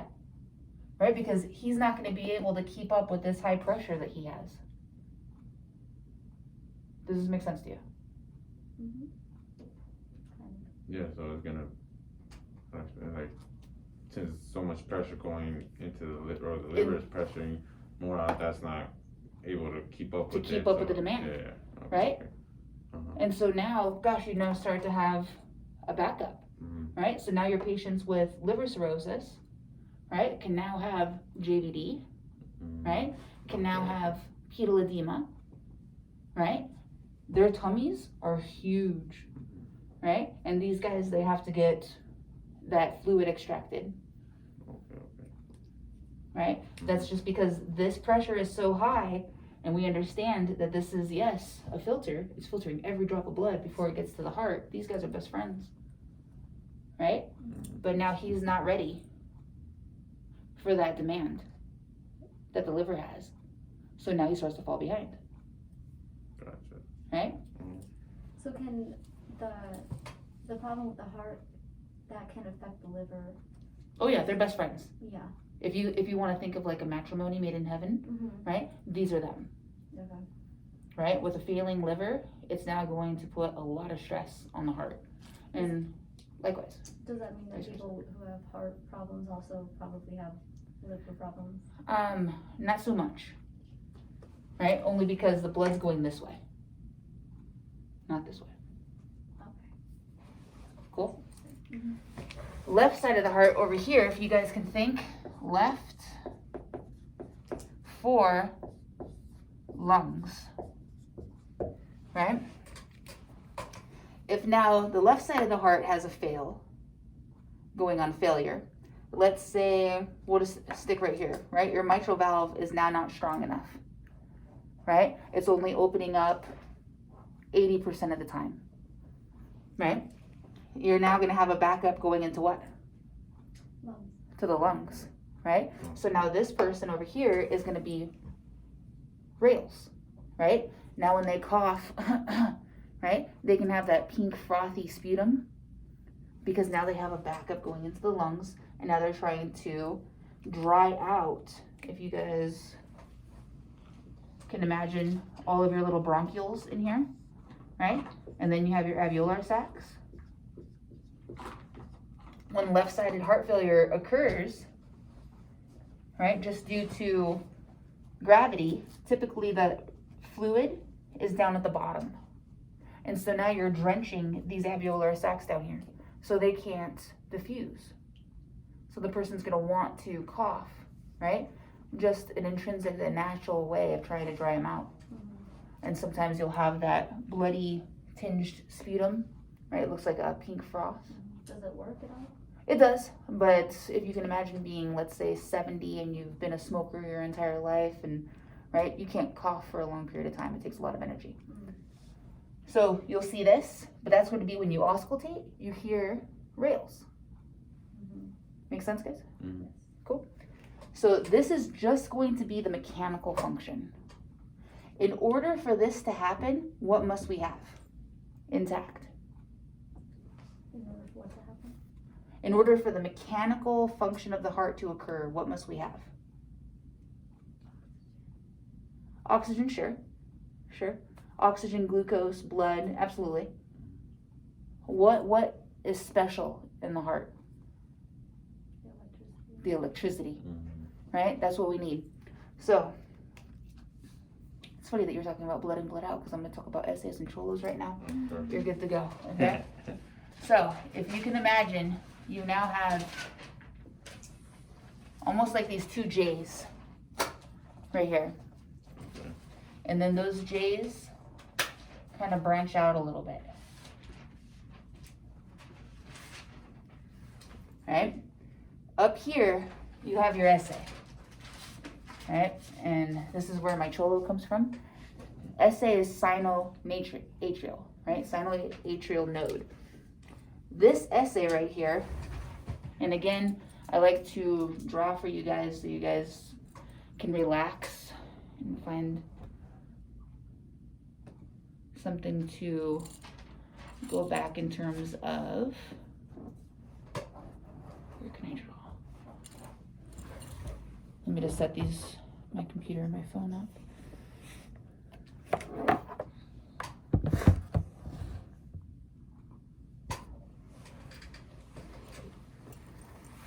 Hopefully you guys can go back through and remember these drawings when you guys are freaking out on a test. Is it 2J cross or is it like 1J? Or are they just touching at the center? They're just touching at the Okay, center, okay, I see. right? And I think, so I'm good here.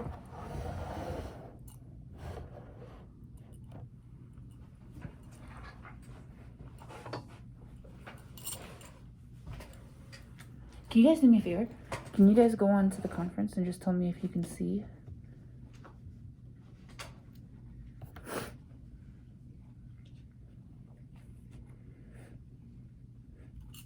And that backup in the left side can give you a heart murmur.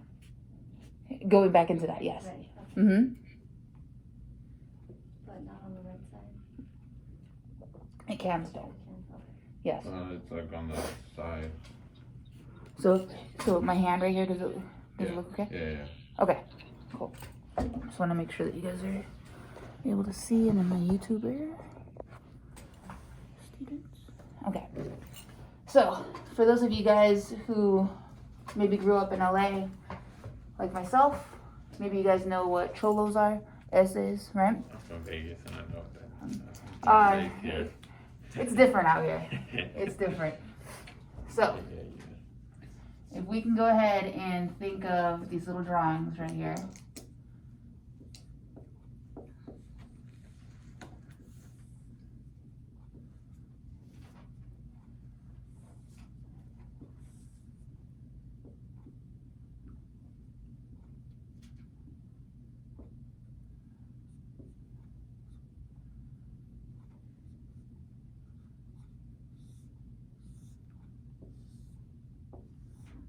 You're really good at drawing. Oh my gosh. For real. That sucks.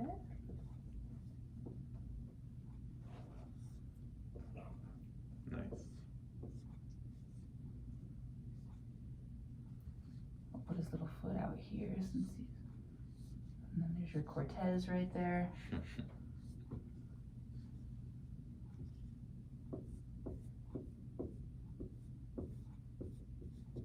All right, so this is gonna be your essay, right? Your cholo dude who's sitting here. And this is gonna be important because he sits on block. If you guys look over on page 630 and 631, what does your essay control the heart rate at? Like on the right? Or what? No, Essay in terms of heart rate.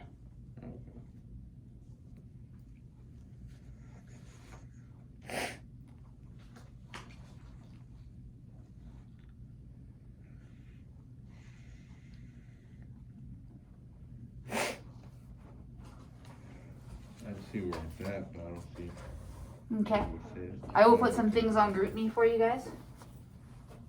But if this is now a street corner, right? He sits on 60th to 100th Street.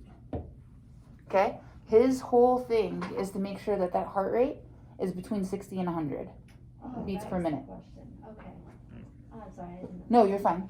You're fine. Hopefully this makes sense.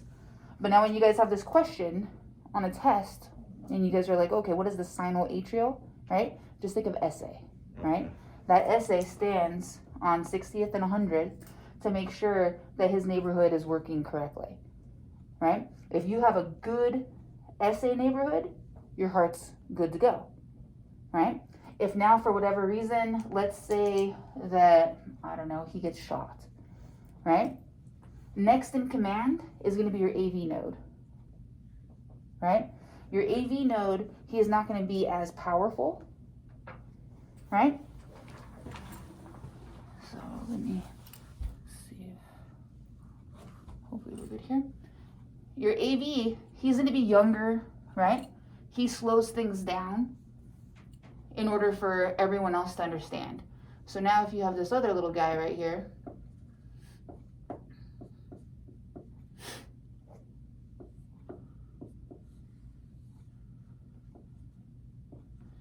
he's younger, we can put like a little facial hair right there so you guys know that he's a little older, right? And then here's that kid. He's just got that little thing at the top, right?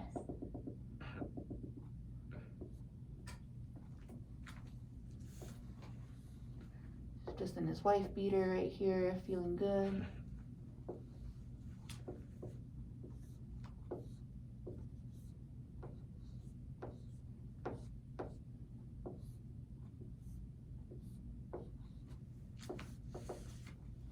He sits over here on your 40, right next to your 60, right? So he's just in charge of the next little block. Okay. So he's on 40 to 60.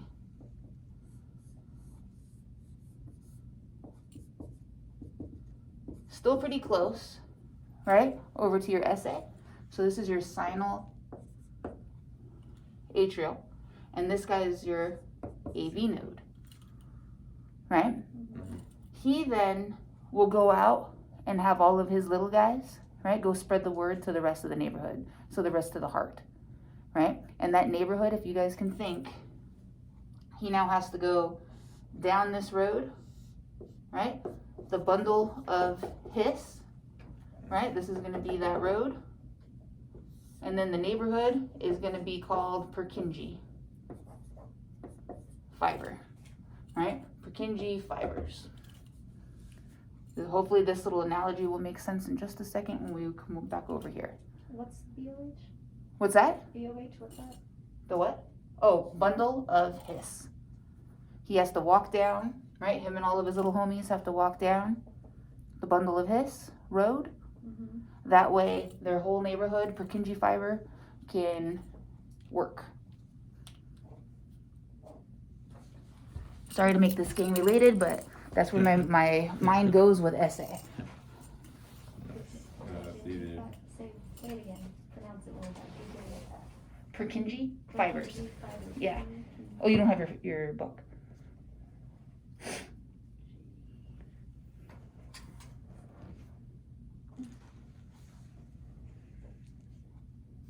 For those of you guys who have your book, right, over on 631, this is going to be on figure 16.3.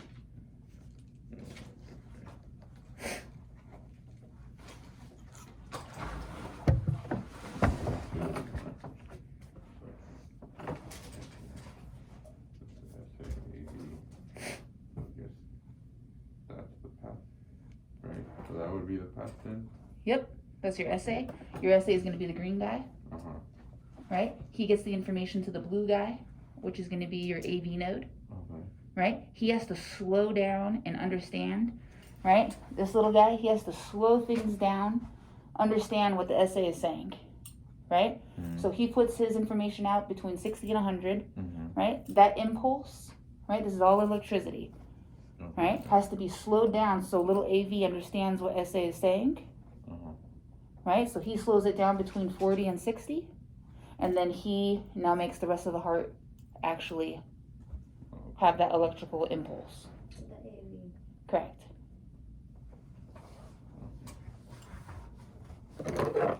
Does this make sense? So now moving back over to here.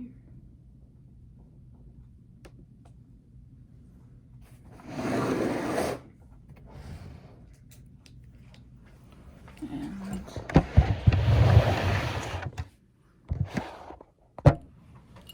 turn you guys back over here. All right, so now bringing all of that to the actual heart, the green is going to be electricity, right? So your SA node, he's up here in the right atrium. Your AV node is now going to be atrioventricular, so he's going to be right in here, right? That electricity goes from SA to AV. He slows things down. He slows down that impulse, right? So he can now collect all of the data and get everything out, get that information out to the neighborhood, right? So he has to now walk down the bundle of His, right? That bundle is now going to be a right and a left side. They're bundle branches, right? So he has to walk down this bundle of His. Some of his guys have to go over here to the left. Some of his guys have to go over here to the right. Bundle of His is right here.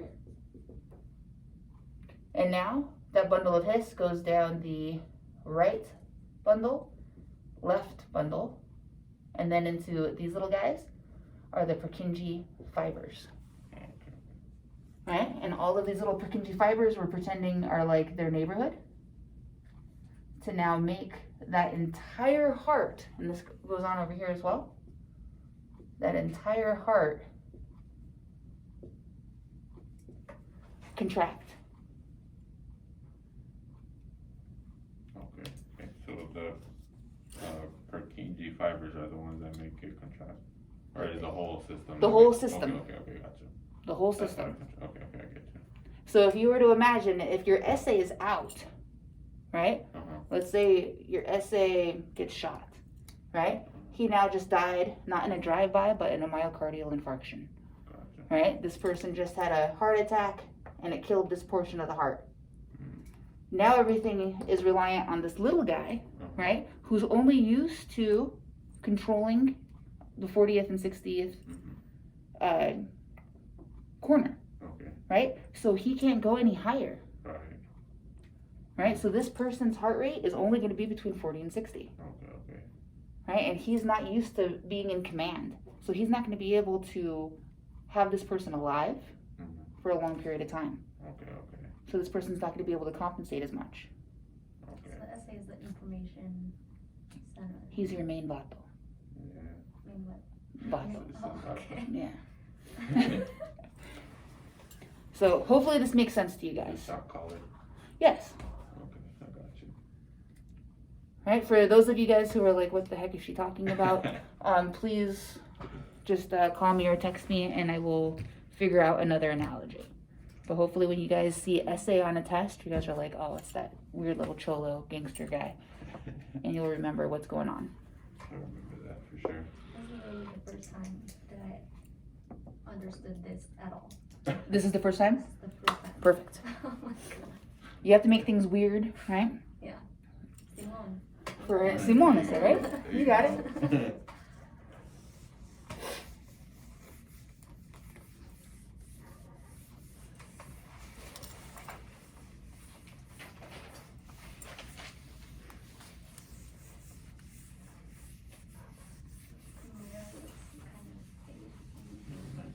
I didn't even attempt to draw it because it might come out just horrible. I wrote it down so I remember it. Huh? So I remember it though. I wrote it down. I don't know exactly how you were saying it. Cool, and it makes sense. Yeah. Awesome. All right. Oh, it's weird to see myself so large. Hold on a second.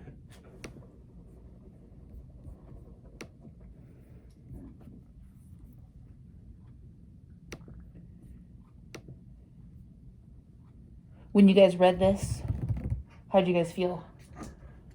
In the book? Yeah. Like, Yeah, it was a little bit more confusing. But I wanted to understand. I feel like other things in the book, but this is a little difficult to just Yeah. read and get it. yeah, that's how I felt too. But this diagram is really different. oh no, what did I just put here? I had OD, I had meds, I had cholinergic. Was that it? Mm-hmm. Okay. Gynae.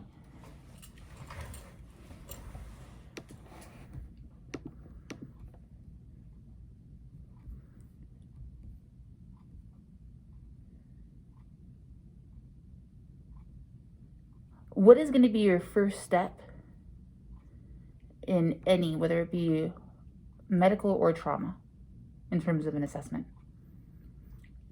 An assessment? Check for responsiveness? Nope, No? even before that. Like, after the scene sizes up. and So number of what's the first patients. thing of the scene size up? Well, BSI, scene safety. BSI, scene safe, right? So let's say, and this is a real call that I had. All right, let me draw this little, so this is the room here, and then here's your bed. And there was a little nightstand right here. Here's a woman right here laying right next to the closet, right? We walked in, and here is nice big dog on the bed. We walked into the door, dog sees us. We didn't even see the woman at this point because our attention went straight to the dog who's growling at us, barking. Yeah, Right. animal control. The front door, this is the room, right? Front door over here was left ajar, so it was open. We just walked in. Hey, 911 paramedics, where are you? We're looking around. We're met by this dog. Okay. We're like, oh, okay. We don't really want to run out, right? So you just kind of stay, right? But what do you have to do? You have to get animal control, or No. What's the first thing, even before animal control? probably close the door. Right? Right? We tried to close the door, and boom, we see that there's this female on the floor, and we're like, oh, here's our patient, right? So we couldn't close the door, right? She was right there, Okay. right? Make sense? Uh-huh. And we're like, okay. So I'm there. I have the monitor. The monitor's, I don't know, between 20 and 30 pounds. My partner's behind me, has the jump bag, and that's about 60 to 70 pounds. So we're like, okay, what's going on here, right? As we're trying to figure out how to leave and not provoke the dog any further, this guy comes up behind us, right? Asking why we're in his home, right? To get the F out. We have no right being there. We're like, oh, we're sorry. We had a call from 911. The door was open. We walked in. We're just trying to see if anyone needs help, but we see your dog. And he's like, yeah, I'm going to stick my dog on you if you don't leave. Okay. And we're like, oh, okay, did you see that there's this female right here? Don't worry about her. Don't worry about her. Get out. Get out. So we start now backing up. Are we abandoning the patient? No. Because we stay on scene. Right. We call Right? law enforcement. What we did is you egress, right? And then this dude in real life, he actually walked us all the way to our truck. Right. Right? But we got into our truck, Yeah, so that happened like that. right? Got into our truck and we just repositioned over on the other side, right? Calling for Metro to come and help us out. Right? So we don't abandon. Right. We don't say, oh, we're clear, right? We call dispatch and we say, hey, our scene is currently not safe. We need to go ahead and reposition, right? We're no longer with the patient. We're on the west side of the building. Can you please have Metro respond? There is an adult male, right, wearing whatever, Okay. and he's agitated. There's also a dog on scene that was agitated that we were in its home, right?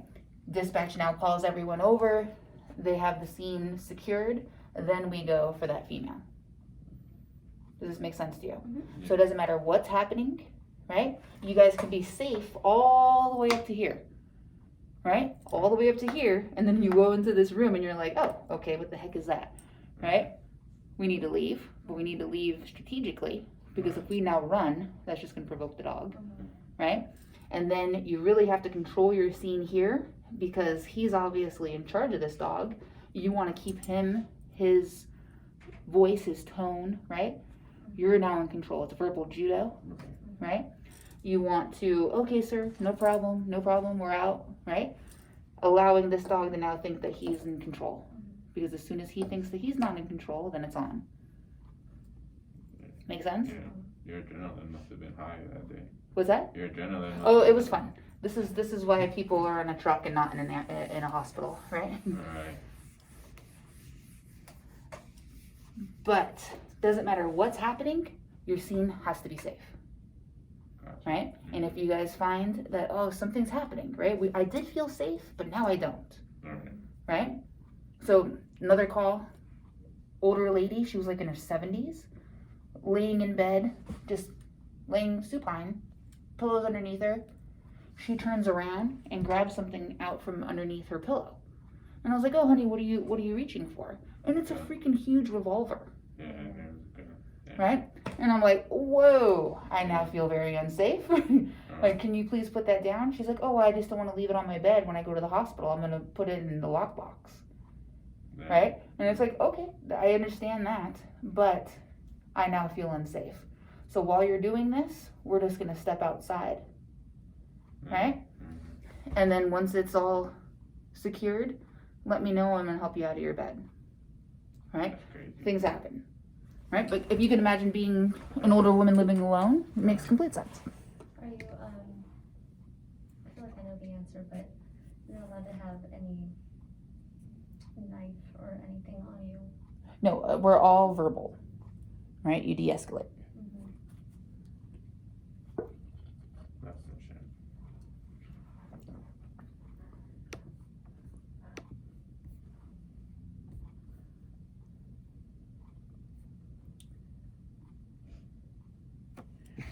Going into the cardiac chapter.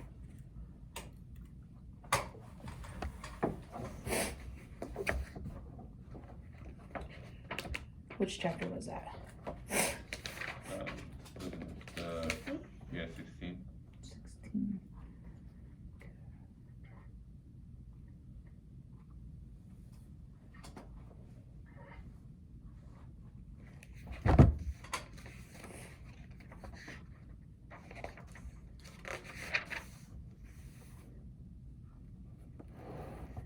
Okay, so I would 100% go through your cardiovascular emergencies. You're going to have quite a few questions in terms of the difference between an acute myocardial infarction, right, versus angina.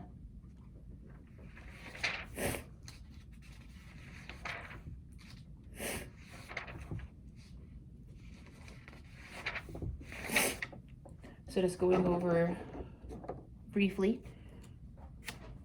chapter 16 together. Let's see here. Sorry, my nose is running. We've talked about the pumping of the heart. We've talked about the electricity.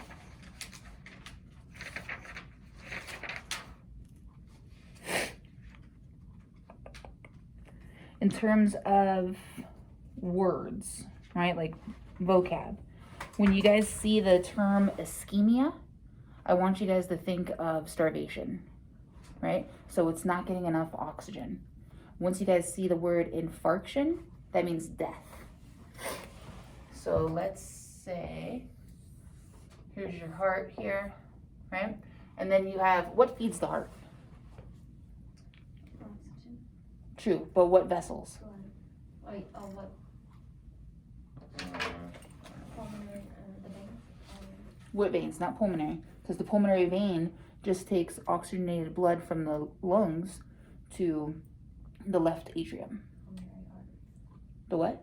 Pulmonary artery. Pulmonary artery takes deoxygenated blood Deoxygenated, okay. to the lungs. So what actually feeds this heart?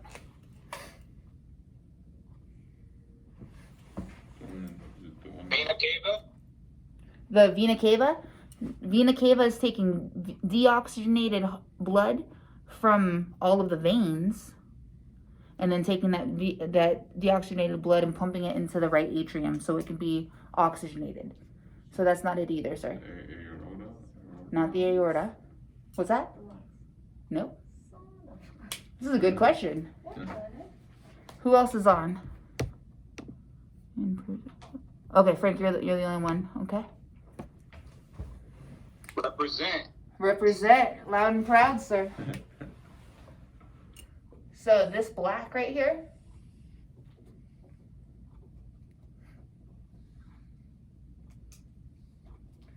these are going to be representing coronary arteries.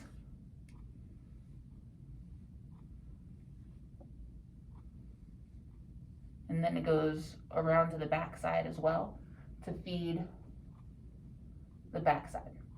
So coronary, right? Coronary is another word for heart.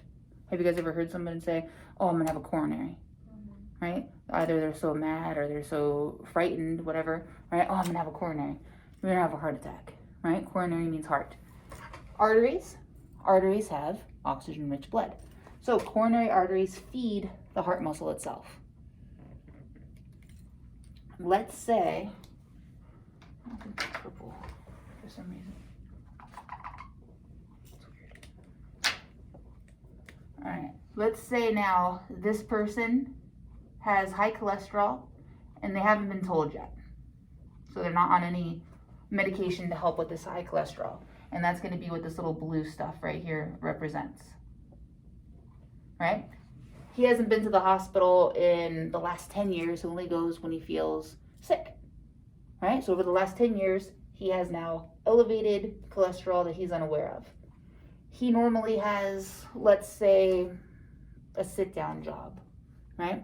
But with COVID, now he lost his sit-down job, and now he has to go work construction, right? So he hasn't been active in years. And now he's doing it today, right? It's warm, right? His body's not acclimated.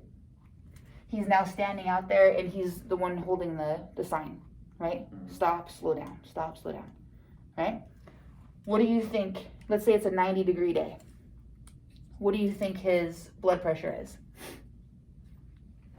High. It's high, right? What do you think his heart rate is? High as well, right?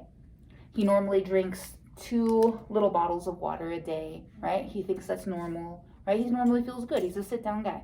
But now things are different, right? So now he's a little dehydrated. He's out in the sun. He's like, oh my gosh, it's hot. It's hot, right? He's sweating, so now his body's compensating. His pressure's getting higher. His heart rate's getting higher. As now his heart rate and pressure are getting higher, his coronary arteries now have to constrict, right? To now give more blood to this heart muscle so it compensates. So now this little area right here, right, with that cholesterol now constricts. And let's say normal healthy, it was 100% diameter, right? Over the last 10 years that he's been eating crappy, it's now 75%, but he didn't know, right? But now his pressure is higher than normal, and now it goes down to 60%. And this is just in terms of diameter, right? So now he starts to feel what?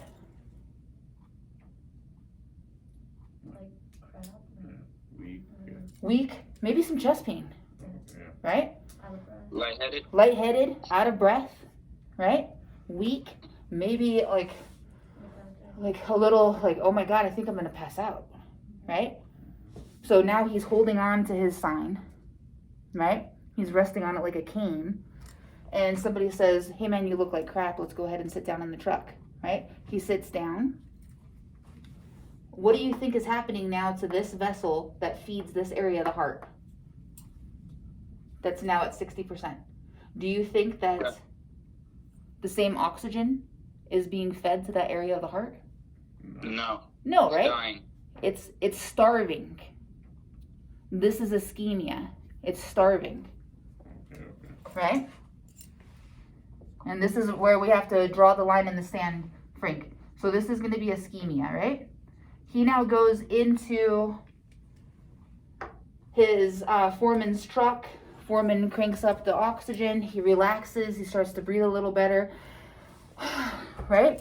His blood pressure now comes down. He's not compensating for now this environmental change that he's not used to, right? Starts to feel better. Oh man, Wow. If he had now aspirin or nitro, he could pop it then, right? If he had a history of and he has these medications with him, he can totally pop it and actually feel better, because now that nitro is going to vasodilate, right? Now taking this 60% and bringing it back up to the 75%. And he's like, oh wow, now I feel a lot better, right? And that aspirin is now keeping the platelets from getting sticky and letting everything just slide right on over, right? But if he doesn't have it, most of the time, just rest, being in a cool, calm environment will help as well. If you allow this same guy, let's say nobody saw, or let's say his foreman did see, and he's like, oh, new guy, right? It's not even hot, it's 90, right? He's gonna have to figure out what to do at 116, right? When our boots are freaking melting on the pavement, right? Rookie, right? He leaves them out there. So now this area of the heart is now oxygen deprived, and we're not fixing it. And now he's been out there for 30 minutes like this, right? And he's like, oh my God, I can't do this. This pain, oh my gosh. And he starts to now become a little altered.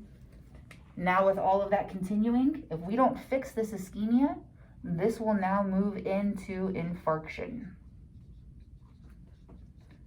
Infarction means death, right? And that's going to be where this acute myocardial infarction occurs, right? So as you guys are looking here, going over to 637, angina pectoris, that's where with rest, with aspirin, with nitro, right? That chest pain, those signs and symptoms of weakness, lethargy, right? Nausea, vomiting, hopefully they'll subside, right? Once now the vessel's allowed to go back to its normal size. 637? 637 angina pectoris. You have to use both of them if you had aspirin and nitro. You will always use aspirin, Mm-hmm. right? And with nitro, if they're With the, meeting, aside from the contradiction. yes, if they don't meet those contradictions, then you're good to go. But if there were no contradictions, then you You use both. Okay. Mhm. Moving over to page 638, this is where we're talking now about the acute myocardial infarction. So if we don't fix that ischemia, the ischemia is going to be angina.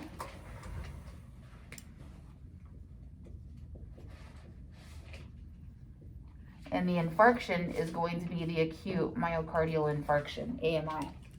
Right? You guys will see that now this person has shortness of breath, nausea, vomiting. They can die, right? If now that foreman doesn't come over and say, hey man, you look like crap, let me go ahead and get you down to the hospital. You're saying that you've had chest pain for the last 30 minutes, you're not feeling any better. I've already given you 2 bottles of water and you still don't feel better, so let's just go, right? Hopefully that would happen, or they would call 911 and we would see that he actually has now death, right? We can fix ischemia. This is fixable with oxygen, right? We cannot fix death. Once somebody has had a myocardial infarction, we can't bring back dead tissue. So now this person will live, hopefully, right, with a portion of the heart that's dead. As you are coming over, we've talked about VFib, VTAC, Brady, defibrillation. Let's go over to page 640, CHF. Let's say now this person went to the hospital, he had an AMI, acute myocardial infarction, and this portion of the heart is now all dead.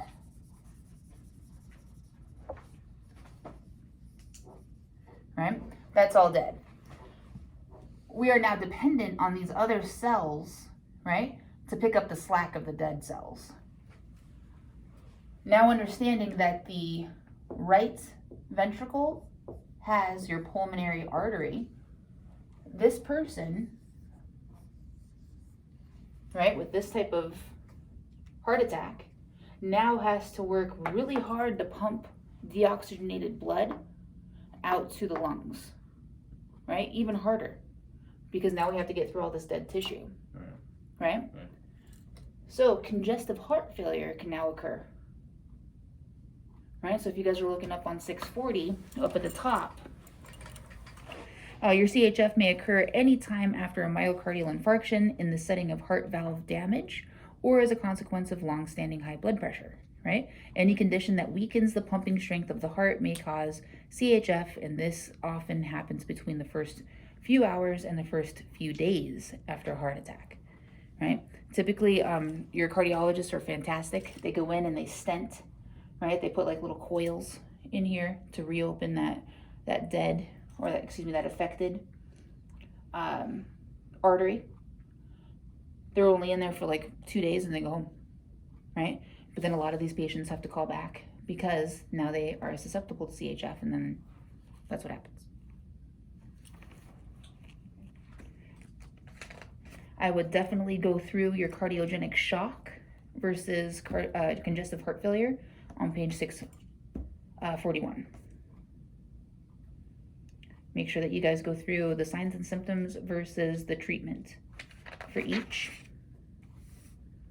Your hypertensive emergencies, right? Hypertensive emergencies. Let's say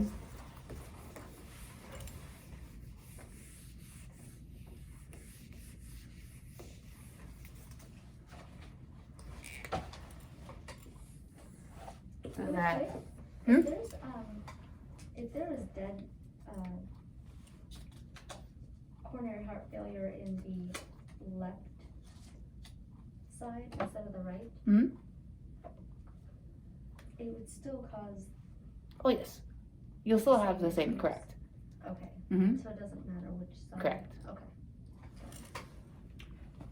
With now moving into hypertensive emergencies, if you now think that your aorta, right, coming out of your left ventricle is under, let's say, 200 over 120 on a blood pressure, right? There's 3 layers, right? It's the 3-layer circular.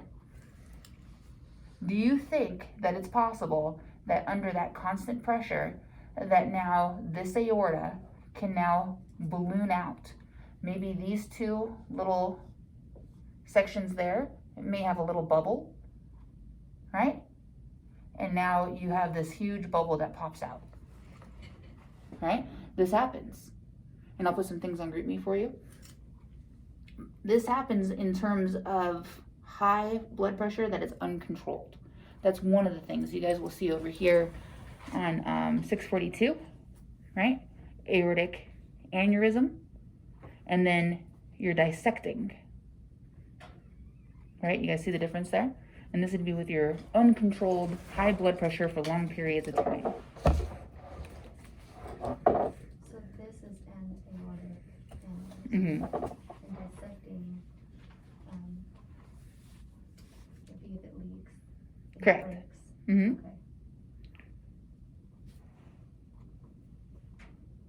Moving into other areas, your kidneys, right, down in your lower flanks in the retroperitoneal area, if they now have that same blood pressure, right, 200 over 120, do you think that you're basically, if this is like, this is a fist, right? This person is just pounding 200 over 120 in terms of pressure over and over and over and over. What do you think is going to happen when now this person, because these now come down the ureters, there's your bladder, and then you have your urethra. What do you think you could possibly see in the blood? Absolutely, right? Because now these kidneys are just getting pounded. If you guys can imagine now up here at the brain, right? This person's brain, 200 over 120, right? Their vision, right? Let's say that now they have a little bundle, almost like a little tangle. Some people were just born that way, right? And we don't know until something happens, right? They have a little tangle of arteries in there that are used to 120 over 80. They're not used to 200 over 120. What do you think can happen to this tangle? So if you guys can imagine this, watch. If you guys can imagine taking a PVC pipe, right? There's your PVC pipe. If you guys can imagine, for whatever reason, you're trying to save on material, right? Instead of using elbows, right, to now put it another pipe, right? You go ahead and you just torch it, right? You heat up right here and you bend it. Right? Does it get the job done? Absolutely. Right? But what is the integrity of the PVC pipe at the bend? Integrity? Is it strong or is it weak? It's weak. Right? Which one's stronger? The top one. The top one's stronger, right? With the elbow, right? But with these patients who are born with a tangle, and if you guys can imagine it like this, right? At every little turn, twist, right? It's this weak PVC pipe, right? So if this person has a normal blood pressure of 120 over 80, that's cool, right? But for whatever reason, now we went up to 200 over 120, you can now have a burst, right? And so now they can have a CVA, a stroke. Okay. Does this make sense to you guys? Mm-hmm. Hypertensive emergencies. Their vision may also be affected, right? If you guys can imagine all of the little nerves, right? And all of the little capillaries, little veins, right? That go to our eyes, right? If they're under too much pressure, you can actually have retinal detachment, right? Where now you can have blurred vision, you can go blind, right? So they can now have vision disturbances as well with hypertensive emergencies. So when you guys are on scene with patients who have super high blood pressures, you guys want to do your best to educate that person that they need to go down to the hospital. And there's quite a few medications that can safely bring it down. You never want to go from 200 over 120 to 120 over 80. Nothing should be drastic, right? Everything has to be a nice curve.